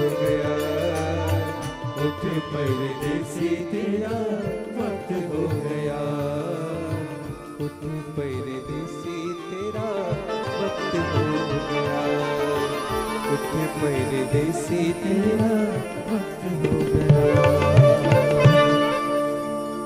उठ परदेसी तेरा वक्त हो गया, अभी तो जगाया तुझे फिर सो गया, उठ परदेसी तेरा वक्त हो गया। जीवन में जगना पड़ेगा भैया, और कथा क्या करती है, कथा जगाने का ही तो काम करती है। हाँ, कथा जगाती है हमें, हम सोए हुए हैं और जब जग जाए ना तभी सवेरा है। हाँ। जिस दिन ये बात समझ में आ जाए कि मैं गलत राह पर चल रहा हूँ, उसी दिन अगर आपने निर्णय ले लिया कि मुझे अब यह राह स्वीकार नहीं करनी है, समझ लीजिएगा, और आपने चलना प्रारंभ कर दिया, समझ लीजिए आप भगवान के पद पर अग्रसर हो गए। सूत जी महाराज कहते हैं कि भगवान शिव को बड़ा कष्ट हुआ, किस चीज का, इन्होंने छुप करके कथा सुनी और भगवान ने त्रिशूल उठा लिया, अब तो जीवित नहीं रहेगा, छुप करके कथा सुनता है। और भगवान शिव की त्रिशूल जैसे पीछे देखा, वह तोता उड़ा वहां से, कैलाश पर्वत से नीचे आए, बद्रीनाथ धाम से नीचे आएंगे तो व्यास जी का एक कुटिया है साम्यप्रास, वहीं आए, माता विकटा देवी उस सरस्वती नदी के तट में प्रवेश करके सूर्य नारायण भगवान को अर्घ्य दे रही थी। और जैसे वह तोता आया, मुंह खोली ही थी वो मैया, मुंह खोली ही थी, ओम गणेश्वराय नमः बोली रही थी, वह तोता उड़ता हुआ आया, शरीर बाहर छोड़ा, प्राण मुख के अंदर प्रवेश किया। भगवान का त्रिशूल आया, त्रिशूल टिक गया पेट में। करावलम महाकाल कालम कृपालम गुणागार संसार पारम। तो जैसे त्रिशूल टिका उतने में व्यास जी पधारे, खूब प्रकाश होने लगा। व्यास जी ने भगवान शिव के त्रिशूल को देखा, वंदन किया, प्रणाम किया। हे महादेव, हे प्रभु, यही कारण आगमन तुम्हारा, कैसे आए हो नाथ? हमें बुला लिया होता। सेवक सदन स्वामी आगमनु, सेवक के सदन में स्वामी का आगमन मंगल कारक होता है, लेकिन इस दास को याद कर लिया होता। प्रभु क्या काम था? भगवान शिव के त्रिशूल से आवाज आने लगी, कहा तुम्हारी पत्नी के गर्भ में मेरे शत्रु पल रहा है। व्यास जी ने कहा शत्रु कैसे प्रभु? पूरी बातें बताई। मैं कथा सुना रहा था पार्वती को, और यह तोता वह कथा छुप करके सुन रहा था, अमर कथा। इन्होंने पूरी अमर कथा सुन ली, इसको जीवित नहीं छोड़ूंगा। व्यास जी ने कहा प्रभु जो भगवान की अमर कथा सुन ले वो तो अमर हो जाता है, और जो अमर हो जाते हैं उनको आप कैसे मारोगे? और दूसरी दृष्टि आपने कहा भगवान की कथा सुन लिया, आप इनको शत्रु कह रहे हो। क्या भगवान की कथा सुनने वाला शत्रु होता है? अच्छा विचार करिएगा, कई लोग यहाँ कथा श्रवण करने के लिए नहीं आ पाए हैं, और कई लोग लाउड स्पीकर के माध्यम से कथा सुन रहे हैं, तो क्या हम उनको शत्रु कहेंगे? शत्रु नहीं है भैया। भगवान शिव ने कहा याद करो व्यास, जब तुमने भागवत जी की रचना की थी, तुम भागवत के पढ़ने वाले, भागवत के वाचन करने वाले ढूंढते हुए मेरे पास आए थे। मुझे कहा था इनका वाचन करिए प्रभु, क्योंकि आप परम योगी हैं। मैंने कहा योगी की कथा योगी ही बांध सकता है, और मैंने तुम्हें कहा था समय आने पर जरूर कोई आएगा। हाँ, और मेरे भाई बहन दशा यही हुई कि भगवान शिव ने कहा यह आया हुआ है, यही भागवत कथा का वाचक होगा। निवेदन करूं भैया। हाँ। और आज भागवत कथा के वाचक के रूप में सुखदेव जी महाराज। कितने दिन के हैं सुखदेव जी? हाँ? 1-2 दिन तक नहीं रहे मां के गर्भ में। कितने दिन तक रहे? 12 साल। अब बताओ 12 साल तक बच्चा पेट में रहे, मां की क्या दशा होगी? बार बार व्यास जी कहते थे कि बाहर निकलो बेटा, बाहर निकलो बेटा, बाहर निकलो बेटा, निकलते ही नहीं थे।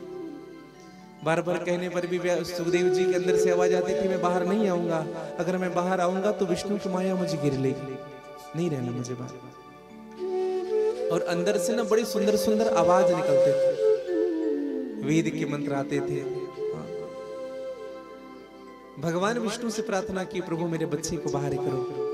भगवान विष्णु ने वचन दिया, कहा कि तुम्हें मेरी माया नहीं घेरेगी, सुखदेव तुम बाहर आओ। और जैसे सुखदेव जी महाराज मां के गर्भ से बाहर आते हैं, एक क्षण भी नहीं रुके, सीधे जंगल की ओर चलने लगे। व्यास जी पीछे पीछे दौड़ रहे हैं, पुत्र पुत्र पुत्र पुत्र पुत्र पुत्र। सुखदेव जी ने कहा कौन किसका पिता, कौन किसका पुत्र, मैं किसी को नहीं जानता। हाँ, मेरे तो केवल गोविंद है। आकाशवाणी हुई, व्यास तुम में बुलाने का सामर्थ्य नहीं है सुखदेव जी को। अगर सुखदेव जी को बुलाया जा सकता है तो केवल भगवान की कथा ही बुला सकती है। इसलिए भागवत जी के श्लोक सुना उनको।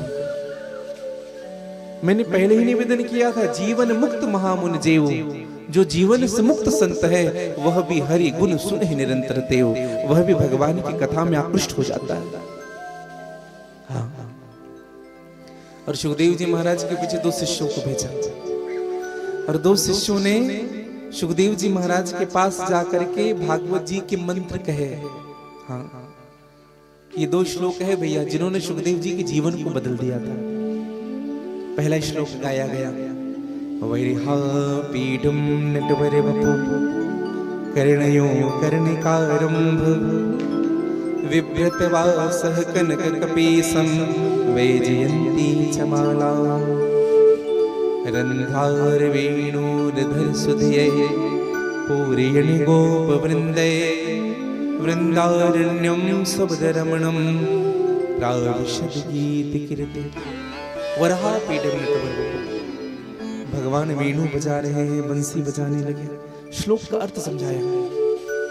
श्लोक का भाव क्या है? भगवान वेणु वादन कर रहे हैं, नटवर वपुः भगवान धारण किए हुए हैं, घुंघराले घुंघराले बाल है भगवान के, शंख जैसी ग्रीवा है, मुट्ठी भर कमर है, मोती जैसे दांत है, टमाटर की तरह गाल है, द्वादश तिलक वैष्णव तिलक धारण किए हुए, पीली पीताम्बरी धारण किए हुए, सर्वांग शरीर सुंदर है भगवान का, कमल नयन के समान भगवान के चक्षु हैं। भगवान जब बंसी बजाते हैं, वेणु वादन करते हैं, तो जितनी गायें जंगल में घूमती है उस बंसी की आवाज सुन करके भगवान के निकट आ जाते हैं, भगवान को चारों ओर से घेर लेते हैं। बंसी की आवाज सुनते ही जो गाय के जो बछड़े थे वो अपनी माँ का दूध पी रहे हैं, वह दूध पीना छोड़ करके भगवान के मुखमंडल को निहारने लगे। यमुना जी में कलरव होने लगा, उफान आने लगा, और उस वेणु वादन को सुनकर के यमुना जी का जल बाहर आ गया, और यही जल भगवान के चरणों को आलिंगन करने लगे। आसपास जो पुष्प थे, जो पुष्प के वृक्ष थे, वो अपने भाग्य को पोष रहे हैं। काश हम भी भगवान के चरणों तक पहुंचते। यमुना जी ने कहा कि सब मुझ में आकर के समाहित हो जाओ, और सभी पुष्प यमुना में आकर के गिरने लगे, और यह यमुना सभी पुष्पों को भगवान के चरणों तक पहुंचाने लगे। जड़ को भी भगवान के चरणों तक पहुंचने की दशा कैसी है, ये प्रेम को देख करके सुखदेव जी महाराज ने आंख खोला। सुखदेव जी महाराज ने कहा, ऐसा प्रेम किसका हो सकता है? उस प्रभु के मुझको दर्शन करने हैं। व्यास जी के 2 शिष्य बाहर खड़े हुए थे, उन्होंने कहा कि आप चलिए हमारे साथ, अगर आपको दर्शन करना हो तो। सुखदेव जी ने विचार किया, ये मुझे भ्रमित करने आए हैं, एक श्लोक सुना करके नहीं जाऊंगा मैं। फिर से आंख बंद कर लिया। उसके बाद शिष्यों ने व्यास जी को आकर के बताया, कहा महाराज आंख तो खोली थी, लेकिन फिर से आंख बंद कर लिया। व्यास जी ने कहा, यह दूसरा श्लोक सुनाओ। फिर दूसरा श्लोक सुनाया गया, और इस श्लोक ने व्यास सुखदेव जी के जीवन को बदल दिया। कैसा श्लोक है? अहोवकीयं स्तनकालकूटं, अहोवकीयं स्तनकालकूटं, अहोवकीयं स्तनकालकूटं। गा लीजिए। अहोवकीयं स्तनकालकूटं, जिहासया पाय यदाप्यसाद्वे, जिहासया लेबे गति धातु चिन्ताततुल्यं, लेबे गति धातु चिन्ताततोऽयं, तं वा दयालो शरणं व्रजेम, तं वा दयालो शरणं व्रजेम। कम वा दयालु शरणं व्रजेम भाव क्या है? जो पूतना भगवान को मारने के लिए अपने स्तन पर जहर लगा करके आई है, भगवान ने उस पूतना के दूध को पिया। जो गति यशोदा को बाद में मिलनी चाहिए थी, वह गति मेरे प्रभु ने पूतना को दे दी। हाँ, उनके समान दयालु कौन होगा? कमवा दयालु शरणं व्रजेम। विनय पत्रिका में गोस्वामी जी कहते हैं कि गई मारण को पूतना कुछ कलकूट लगाए, मात गति दे दिल ने कृपालु यादव राय, माते की गति दे दे। जो सुना सुखदेव जी महाराज ने उठे, कहा मुझे यह श्लोक और चाहिए, मुझे यह खजाना चाहिए, किनके पास मिलेगा? शिष्यों ने कहा चलो हमारे साथ। अब शिष्य भागने लगे।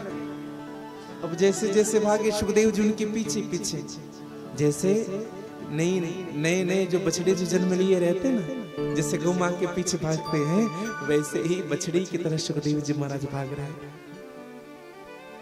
भागते हुए पहुंचे व्यास जी के सन्मुख। व्यास जी को देखा, किसके पास मिलेंगे? बोले यही है तुम्हारे पिता जिन्होंने भागवत जी की रचना की। सुखदेव जी ने आकर के दंडवत प्रणाम किया है। व्यास भगवान की जय। व्यास जी का वंदन किया, प्रणाम किया। व्यास जी ने उठाया सुखदेव जी को अपने हृदय से लगा लिया। व्यास जी रोने लगे, सुखदेव जी रोने लगे। सुखदेव जी ने हाथ जोड़ करके व्यास जी से कहा, पिताजी आप मेरे पिता हैं ना? व्यास जी ने कहा कि हाँ बेटा, मैं तुम्हारा पिता हूं। पिताजी, क्या पिता की संपत्ति पर पुत्र का अधिकार होता है? व्यास जी ने कहा कि हाँ बेटा, पूरी संपत्ति पर पुत्र का अधिकार होता है। सुखदेव जी महाराज ने हाथ फैलाया, कहा पिताजी मुझे मेरा अधिकार दे दीजिए। व्यास जी ने कहा कौन सा अधिकार? कहा कि मुझे भागवत जी का दान कर दीजिए पिताजी, मुझे भागवत दे दीजिए, मुझे समाज का कल्याण करना है, जगत का कल्याण करना है। अश्रु भर आए व्यास जी के, कहा कि धन्य है तुम जैसा पुत्र मुझे मिला। तुमने मुझसे धन नहीं मांगा सुखदेव, तुमने मुझसे धर्म मांगा। और धन्य है वो पुत्र जो अपने माता पिता से धन्य नहीं, उनका धर्म मांगता है। कभी पुत्र को कभी ऐसा नहीं कहना चाहिए कि पिताजी मुझे वो दे दो, मुझे ये दे दो, मुझे ये दे दो। कभी भी जीवन में याद रखिए, पिताजी से कहिए पिताजी मुझे अपने अनुभव का दान करिए।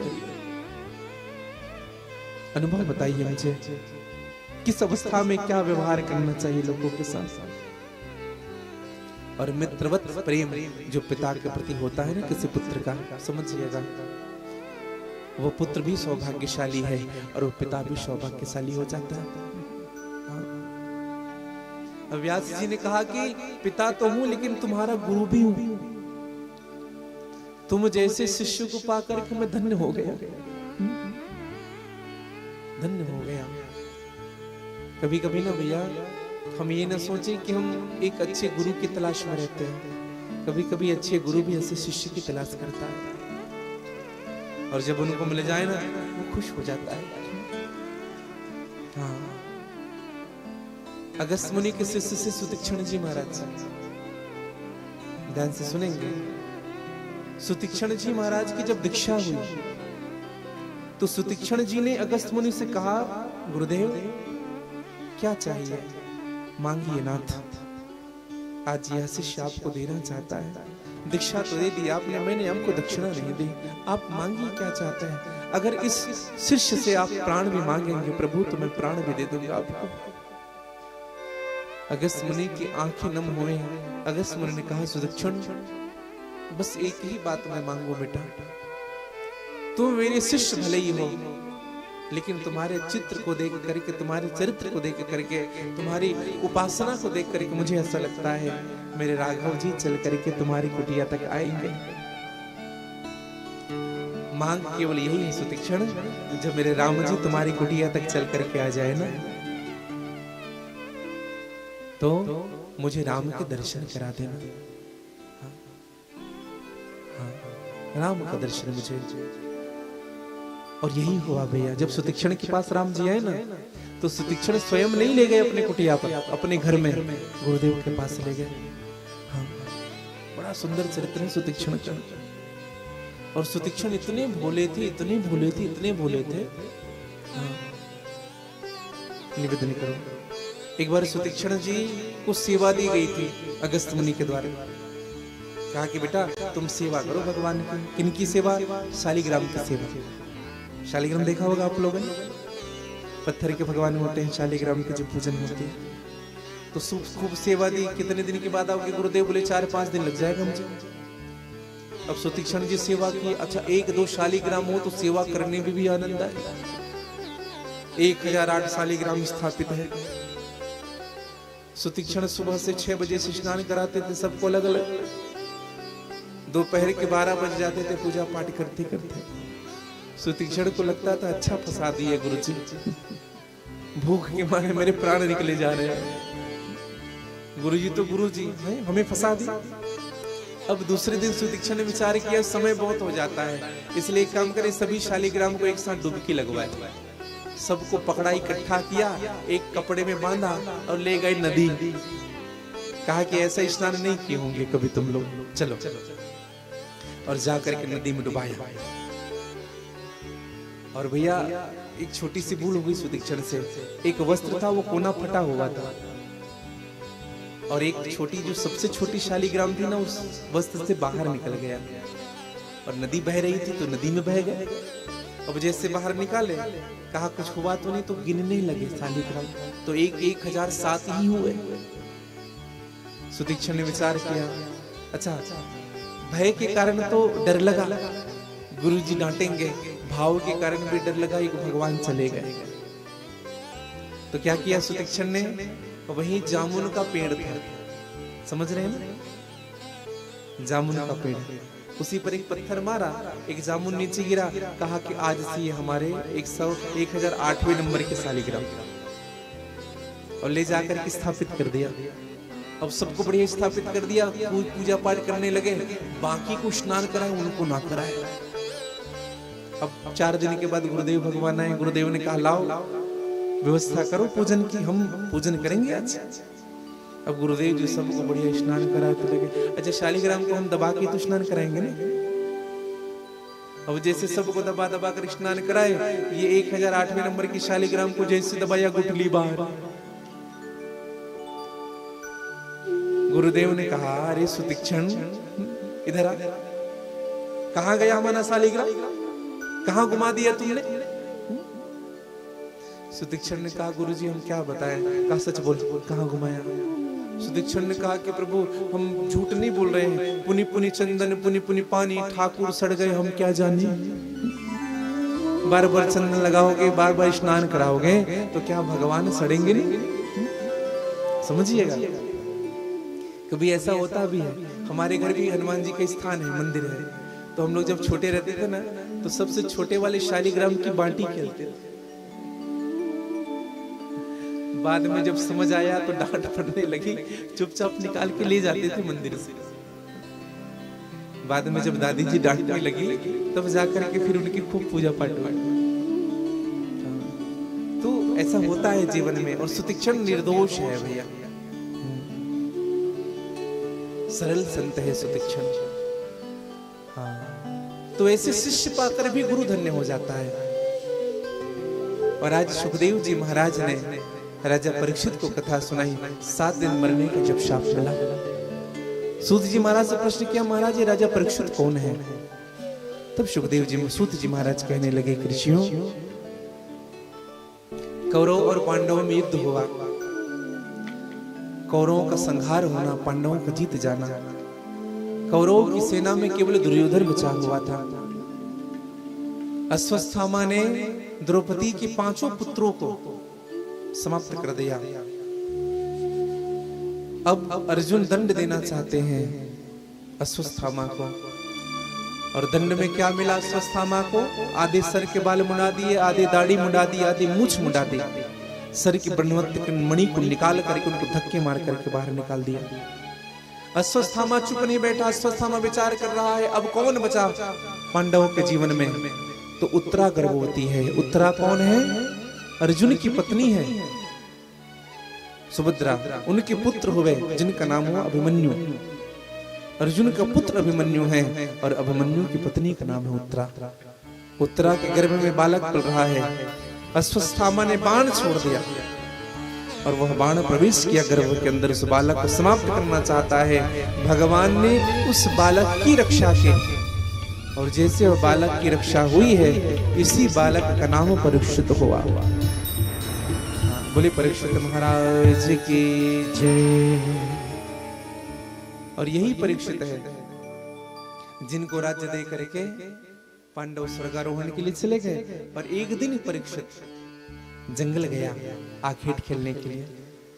तो परीक्षित ने देखा क्या, एक गौ माता रुदन कर रही है, उनके बगल में एक बैल पड़ा हुआ है।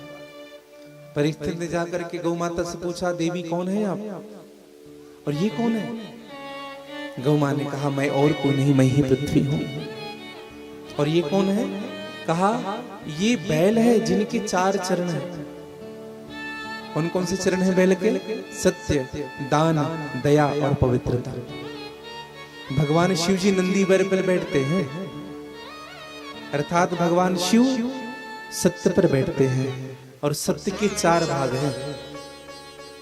सत्य, दान, दया और पवित्रता ये धर्म है। नंदी धर्म का स्वरूप होता है। और जो व्यक्ति धर्म के पथ पर चलता है उनके जीवन में 4 गुण जरूर होंगे। कौन कौन से? सत्य, सबसे पहला गुण है सत्य कहने वाला होगा जो व्यक्ति धर्मात्मा होता है। दूसरा गुण क्या होगा? दान खूब करता है, वह लोगों की भलाई करता है, भूखों को भोजन कराता है। उनके मन में दया का भाव होगा अगर वो धर्मात्मा है, दया करने वाला है। और चौथे नंबर का पवित्रता, अगर वो धर्मवान है तो उनके जीवन में पवित्रता जरूर होगी, अपवित्रता नहीं होगी। निवेदन करूंगा, सूत जी महाराज कहने लगे उस बैल के 3 पैर कट चुके हैं, एक ही पैर बचा हुआ है और उसे एक पैर को भी काटने के लिए काला कलूटा पुरुष आया है। परीक्षित ने देखा, कौन है तू? मेरे राज्य में आकर के इस बैल के एक पैर को भी काटना चाहता है, आज तो जीवित नहीं रहेगा। बाण संधान लिया परीक्षित ने, और जैसे बाण संधाना छोड़ने के लिए वह काला कलूटा पुरुष चरणों में गिर गया। परीक्षित के, महाराज क्षमा करिए, हमसे अपराध हुआ है, हाँ, हमें आप मृत्यु दंड मत दीजिए महाराज। परीक्षित ने, कौन हो, कहां से आए हो? उस काले कलूटे पुरुष ने कहा कि महाराज मेरा नाम कलियुग है, कलियुग, हाँ, मुझे तुम्हारे राज्य में स्थान दे दीजिए महाराज। हाँ। परीक्षित ने कहा, मेरे राज्य में स्थान? बोले हाँ महाराज, हमने सुना है आप शरण में आए हो को क्षमा कर देते हैं। हाँ। एक निवेदन करूं मैं आपको, जो व्यक्ति कमजोर होता है ना वो युद्ध करता है, जो व्यक्ति कमजोर होता है वो लड़ता है, युद्ध करता है। जो व्यक्ति शक्तिशाली होता है वो क्षमा करता है, और जो विवेकशील होता है वो इग्नोर करता है। समझिएगा, ध्यान नहीं देता बातों को। जो कमजोर होता है वो आपसे संवाद करेगा, विवाद करेगा, और जो बहुत शक्तिशाली होगा, चलो ठीक है क्षमा कर दिया। और जो विवेकशील व्यक्ति होता है वो इग्नोर करता है, आपको अपने पास भी नहीं रखेगा, अब वो आपसे दूरियां बनाना प्रारंभ कर देगा। और परीक्षित ने क्षमा की, उनसे कहा कि अब तुम चले जाओ यहां से। कहा महाराज नहीं नहीं, आपके भाव को हम समझते हैं, हमें स्थान दीजिए महाराजा। और परीक्षित ने स्थान दिया, 4 स्थान दिए, आप सबको विदित है। कलयुग को 4 स्थान, कौन कौन से स्थान? द्रुतम पानम स्त्रियः सोनः यथा धर्मः चतुर्विधा, 4 स्थान। शराब जहां पी जाती है वहां कलयुग वास करता है, जहां जुआ खेली जाती है वहां कलयुग वास करता है, पर स्त्री को कुदृष्टि से जहां देखा जाता है वहां कलयुग वास करता है, और जहां हिंसा होती हो वहां कलयुग वास करता है। अब हम क्या कलयुग के संपर्क में हैं? हम विचार करें, शराब पी जाती है वहां कलयुग है भैया, पर स्त्री को कुदृष्टि से देखा जाता है वहां कलयुग है, जहां जुआ खेली जाती हो वहां कलयुग है, और जहां हिंसा होती हो, हिंसा का मतलब जंतुओं को मारा जाता है, काटा जाता है, कभी कभी मांस भक्षण करते हैं। हाँ, मछली भी अगर कट रही है ना तो मछली काटने वाला कम दोषी है, स्वीकार करने वाले अधिक दोषी है। चोरी करने वाला कम दोषी होता है, टॉर्च दिखाने वाले अधिक दोषी होता है। हाँ, निवेदन करो, अगर जीवन का कल्याण अगर चाहिए तो इन 4 से हटना पड़ेगा। कलयुग ने कहा महाराज ये तो गंदी चीजें हैं जो आपने हमें दी है रहने के लिए, कोई अच्छी चीज दे दो। परीक्षित ने कहा एक बार बता, हमसे अच्छी चीजें मांग रहा है, कुछ गुण है तुम में कलयुग, कुछ गुण बता दे अपना। कलयुग ने कहा महाराज जो गुण हम में है वो किसी में नहीं है। क्या गुण है? 4 योगों का वर्णन किया गया। महाराज सतयुग में खूब ध्यान करते थे लोग, तब जाकर के मुक्ति मिलती थी लोगों को। रामचरितमानस के उत्तरकांड में आपने पढ़ा होगा कि कृतयुग सब जोगी विज्ञानी करी हरि ध्यान तरहि बहु प्राणी, ध्यान करके मुक्ति मिलती थी। जब त्रेता आया तो यज्ञ करके मुक्ति मिलने लगी लोगों को। त्रेता विविध यज्ञ नर करे, प्रभु ही समर्पित कर्म भव तरे। जो द्वापर आया तो द्वापर में खूब पूजा होने लगी। द्वापर करी रघुपति पद पूजा, नर भव तरी उपाय न दूजा। और कलयुग में केवल नाम लेने से मुक्ति मिलती है। कलयुग केवल नाम आधारा, सुमर सुमर नर उतरहि पारा। केवल नाम लेने से मुक्ति मिलती है। तो महाराज एक बात बताइए, कौन बड़ा हुआ? सरल किसके जीवन में, सरलता किसके जीवन में है? किस युग में सबसे सरल भक्ति की जा सकती है? परीक्षित बड़ा खुश हो गया, कहा कलयुग तुम में तो बड़ा गुण है, केवल नाम लेने से मुक्ति मिल जाएगी। चलो अब हम तुम्हें एक सुंदर से स्थान देते हैं। कहां दिया? स्वर्ण में स्थान दिया गया। भगवान ने गीता में कहा कि हे अर्जुन, मैं धातुओं में स्वर्ण हूं, धातु नाम अस्मिन कांचन अर्जुन। स्वर्ण में स्थान मिला, और जैसे सोने में स्थान मिला, कलयुग उसी के स्तर पर आकर के बैठ गए जो मुकुट सोने के पहने हुए थे। अब आप कहेंगे महाराज सोने में स्थान मिला, इसका मतलब यह है कि कल से सोना बंद कर दे, पहनना बंद कर दे, ऐसा होगा? सब निकाल के फेंको, कलयुग है, अब कलयुग नहीं धारण करना।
क्या करना चाहिए? पहले भगवान को अर्पित करना चाहिए, उनके बाद धारण करना चाहिए। हाँ, मैं तो कहूँ आप घर में अगर कोई छोटी सी छोटी वस्तु भी लाते हैं तो बिना भगवान को भोग लगाए नहीं स्वीकार करना चाहिए। हाँ, एक रुमाल भी लाए ना तो भगवान को पहले अर्पित करें, फिर उनको धारण कर लें। रुमाल, रुमाल को क्या कहते हैं हिंदी में? क्या कहते हैं? हैंकी? अरे नहीं नहीं, वो तो अंग्रेजी शब्द है। रुमाल मुख मार्जन वस्त्र पट्टिका है ना, मुख मार्जन वस्त्र पट्टिका। अच्छा, कुछ कुछ ऐसे शब्द हैं हमारे हिंदू धर्म में कि अच्छा, तलाक जो शब्द है उनका हिंदी क्या होगा? तलाक है? तो छोड़ना है। तलाक का कोई हिंदी है ही नहीं, क्योंकि हमारे हिंदू धर्म में कभी तलाक नहीं होता। ये उर्दू लफ्ज है भैया, ये हमारी सनातन संस्कृति नहीं है जो हम तलाक की जो बात करते हैं। तलाक तो अन्य धर्मों में है। हाँ, 3 बार तलाक तलाक कह दिए, हो गए, खत्म। निवेदन करो, आप कुछ भी लाते हैं भगवान के चरणों में अर्पित करिए। हाँ, भोग लगाइए भगवान को, फिर स्वीकार करिए, तब हमारी पूजन की सार्थकता है। और अगर आप भगवान में अर्पित नहीं करे हैं ना तो कलयुग जरूर आकर के बैठेगा उसमें। और स्वर्ण पर आकर के बैठा कलयुग। आज राजा परीक्षित के शीश पर आकर के बैठा। क्यों बैठा? आज राजा परीक्षित ने जरासंध का मुकुट पहना हुआ था। प्रतिदिन धर्मराज युधिष्ठिर के मुकुट पहनते थे, आज जरासंध के पहने। और आप सबको कथा विदित है, परीक्षित को भूख लगी, प्यास लगी, समीक ऋषि के आश्रम में प्रवेश किया। आवाज लगाया, कहा मुझे भूख लगी, मुझे प्यास लगी है। शमीक ऋषि ने आंख नहीं खोला, मरा हुआ सांप उठा करके शमीक ऋषि के गले में डाल दिया। चले गए परीक्षित। इधर पता चला श्रृंगी ऋषि को, तो श्रृंगी ऋषि ने एक क्षण भी विलंब नहीं किया, शाप दे दिया, जो मेरे पिता के गले में सर्प डाला है, आज से 7वें दिन तक्षक के डसने से उनकी मृत्यु हो जाएगी। गंगा जल छोड़ दिया। जब राजा परीक्षित को पता चला कि मुझे श्राप लग गया है, राजा परीक्षित गंगा नदी के तट पर आकर के विराजे। सभी ऋषि मुनि महात्मा बैठे हैं वहां। देवल है, देवरात है, भृगु है, अंगिरा है, दुर्वासा है, कश्यप है, वामदेव है, बड़े बड़े महात्मा। सबसे एक ही प्रश्न किया कि महाराज 7 दिन में मरने वाले व्यक्ति को क्या करना है? जो मरणासन है, किसी के पास उत्तर नहीं है। उसी सभा में एक और संत बैठे हुए थे, नारद जी महाराज, जिनका एक और नाम है प्रॉब्लम शूटर, समस्या को खत्म करने वाले। और नारद जी महाराज गए सीधे सुखदेव जी महाराज के पास। सुखदेव जी के चरणों में जाकर के शीश रखा, प्रणाम किया, कहा कि महाराज चलिए, आप जब तक नहीं चलेंगे तब तक कल्याण नहीं हो सकता परीक्षित का। सुखदेव जी महाराज आए हैं और सुखदेव जी को देखा है, परीक्षित ने चरणों में शीश रख दिया। सुखदेव जी हैं कैसे? तत्राव भवत भगवान व्यास पुत्रो यच्छिद्या गामनम अनुपेक्षः आलिच्छलिंगो निजलावतुष्टो वृतस्य बालौर अवधूत वेश। परम सुंदर भगवान, 4 अंगुल की लंगोटी के अलावा शरीर पर कुछ भी नहीं। चौड़ा वक्ष स्थल है भगवान का। 16 वर्ष के नीलमणि के समान शरीर चमक रहे हैं। पत्थर की शिला पर आकर के सुखदेव जी बैठे। परीक्षित ने एक आसन दिया और चरणों पर आकर के हाथ जोड़ करके बैठे। परीक्षित ने हाथ जोड़कर प्रश्न किया, महाराज 7 दिन में मरने वाले व्यक्ति को क्या करना चाहिए? जो व्यक्ति मरणासन पर है, जो 7 दिन इस धराधाम को छोड़ करके चला जाएगा, उस व्यक्ति को क्या करना चाहिए? और एक विशेष निवेदन करूं, ये प्रश्न केवल परीक्षित का नहीं है, ये प्रश्न हम सबका है। 7 दिन में ही हम सबको जाना है। सोम मंगल बुध गुरु शुक्र शनि रवि 7 ही तो है। 7 दिन में हम सबको जाना है। और 7 दिन में मरने वाले व्यक्ति को क्या करना चाहिए, इनकी कथा हम कल श्रवण करेंगे। तो आप सभी समय पर अपनी उपस्थिति देंगे। आज थोड़ा विलंब हुआ और इसलिए कथा विश्राम में भी 20 मिनट की विलंब हुई है। आप लोग सभी कल जल्दी आएंगे। अच्छा, 1:30 बजे कौन कौन आ जाएंगे?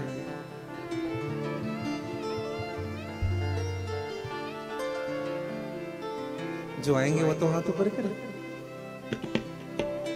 चलिए, भगवान देखिए प्रभु, जल्दी अपनी उपस्थिति दीजिएगा। कल समय में कथा प्रारंभ होगी क्योंकि ठंडी भी बढ़ रही है। और भगवान की कथा जो श्रवण करे,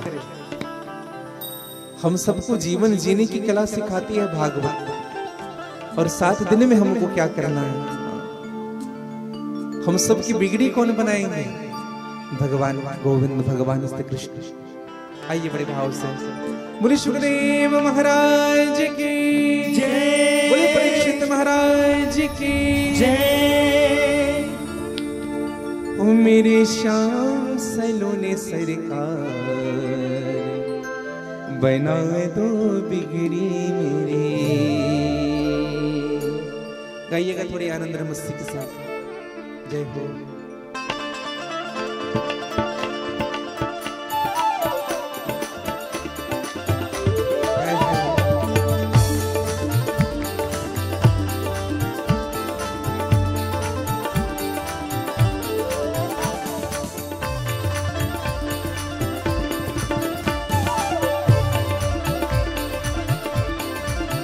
मेरे श्याम सलोने सरकार, बना दो बिगड़े मेरे। मेरे श्याम सलोने सरकार, बना दो बिगड़े मेरे। मेरे बाके बिहारी सरकार, बना दो बिगड़े मेरे। मेरे बाके बिहारी सरकार, बना दो बिगड़े मेरे। ओ बिगड़ी मेरी शाम, बिगड़ी मेरी, बिगड़ी मेरी शाम, बिगड़ी मेरी, बिगड़ी मेरी शाम, बिगड़ी काली जी से बड़े भाव से बिगड़ी मेरी शाम, बिगड़ी मेरी, ओ बिगड़ी मेरी शाम, बिगड़ी मेरी, बिगड़ी मेरी शाम, बिगड़ी मेरी, बिगड़ी मेरी शाम, बिगड़ी मेरी, बिगड़ी मेरी शाम, बिगड़ी मेरी। ओ मेरे शाम सलोने सरकार, ओ मेरे शाम सलोने सरकार, बना दो बिगड़ी मेरी, मेरी शाम सलोने सरकार, बना दो बिगड़ी मेरी। ओ मेरे बाकी बिहारी सरकार, बना दो बिगड़ी मेरी। मेरे बाकी बिहारी सरकार, बना दो बिगड़ी। काली जी दोनों हाथ पसार करके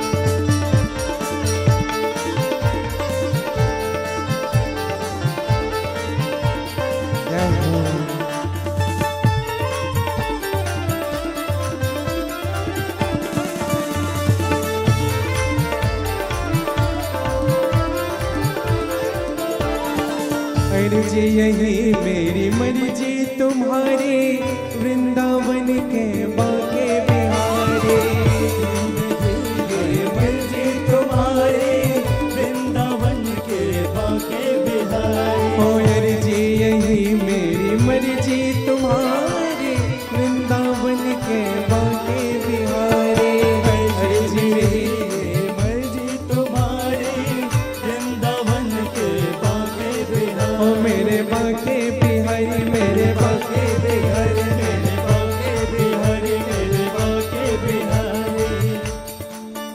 मेरे जीवन के आधार, मेरे जीवन के आधार, बना दो बिगड़ी मेरी, मेरे जीवन के आधार, बना दो बिगड़ी मेरी, मेरे बाकी बिहारी सरकार, बना दो बिगड़ी मेरी, मेरे बाके बिहारी सरकार, बना दो बिगड़ी मेरी। ओ मेरे बाके बिहारी सरकार, बना दो बिगड़ी मेरी।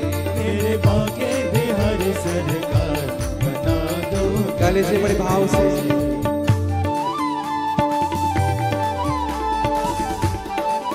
पीछे वाले भी थोड़ी आ रहे हैं।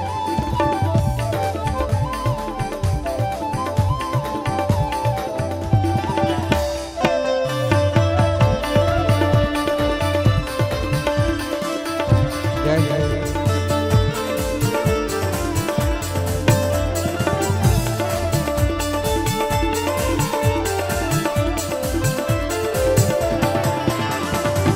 मुरली मनोहर नंदी के लाला, यशोदानंदन मदन गोपाला, मुरली मनोहर नंदी के लाला, यशोदानंदन मदन गोपाल, मेरे मदन गोपाला, मेरे मदन गोपाला, मेरे मदन गोपाल, मेरे मदन गोपाल, ओ मेरे मदन गोपाला, मेरे मदन गोपाला, मेरे मदन गोपाल, मेरे मदन गोपाल। यही विनती है बारंबार, ओ यही विनती है बारंबार, बना दो बिगड़ी मेरी, यही विनती है बारंबार, बना दो बिगड़ी मेरी, ओ मेरे बाकी बिहारी सरकार, बना दो बिगड़ी मेरी, मेरे बाके बिहारी सरकार, बना दो बिगड़ी मेरी। ओ मेरे श्याम सलोने सरकार, बना दो बिगड़ी मेरी। मेरी शाम सलोनी सरकार, बना दो। काली से बड़े भाव से जय हो।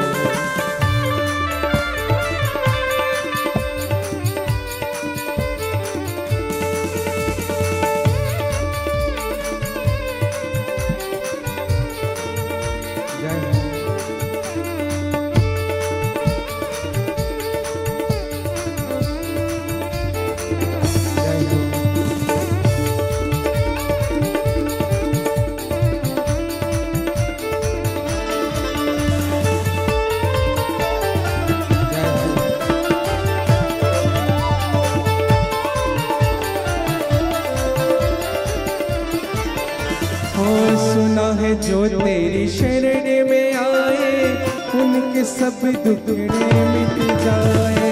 सुना है जो तेरी शरण में आए उनके सब दुखड़े मिट जाए।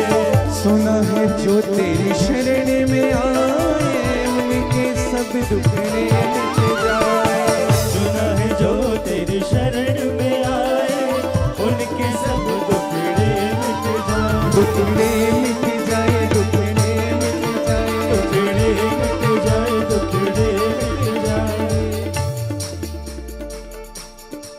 हो इससे पागल से क्या प्यार, इससे पागल से क्या प्यार, बड़ा दो बिगड़ी मेरे, इससे पागल से क्या प्यार, बना दो बिगड़े मेरे। ओ मेरे बाकी बिहारी सरकार, बना दो बिगड़ी मेरे, मेरे बाके बिहारी सरकार बना दो बिगड़े मेरे। ओ मेरे श्याम सलोने सरकार, बना दो बिगड़ी मेरे, मेरे श्याम सलोनी सरकार बना दो बिगड़े मेरे। ओ मेरे श्याम सलोने सरकार, बना दो बिगड़ी मेरे, मेरी शान सलोनी सरकार बना दो बिगड़े मेरे। ओ मेरे जीवन के आधार, बना दो बिगड़ी मेरे, मेरे जीवन के आधार बना दो बिगड़े मेरे। ओ मेरे श्याम सलोने सरकार, बना दो बिगड़ी मेरे। मेरी शान सलोनी सरकार बना दो बिगड़े मेरे। जय जय श्री राधे, जय जय श्री राधे, जय जय श्री राधे। बोलिए भक्त वत्सल भगवान की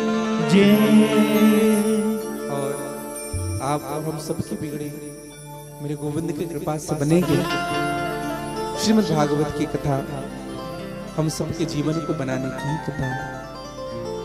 तो आप सब कल समय में अवश्य पधारेंगे। इन्हीं शब्दों के साथ वाणी विराम दो। वाकई पुष्पांजलि आज की समस्त कथाओं को गोविंद के चरणों में, श्री हनुमान जी महाराज के चरणों में, सदगुरुदेव भगवान के चरणों में और श्री भूतेश्वर नाथ के चरणों में अर्पित करूं। जय श्री कृष्ण, जय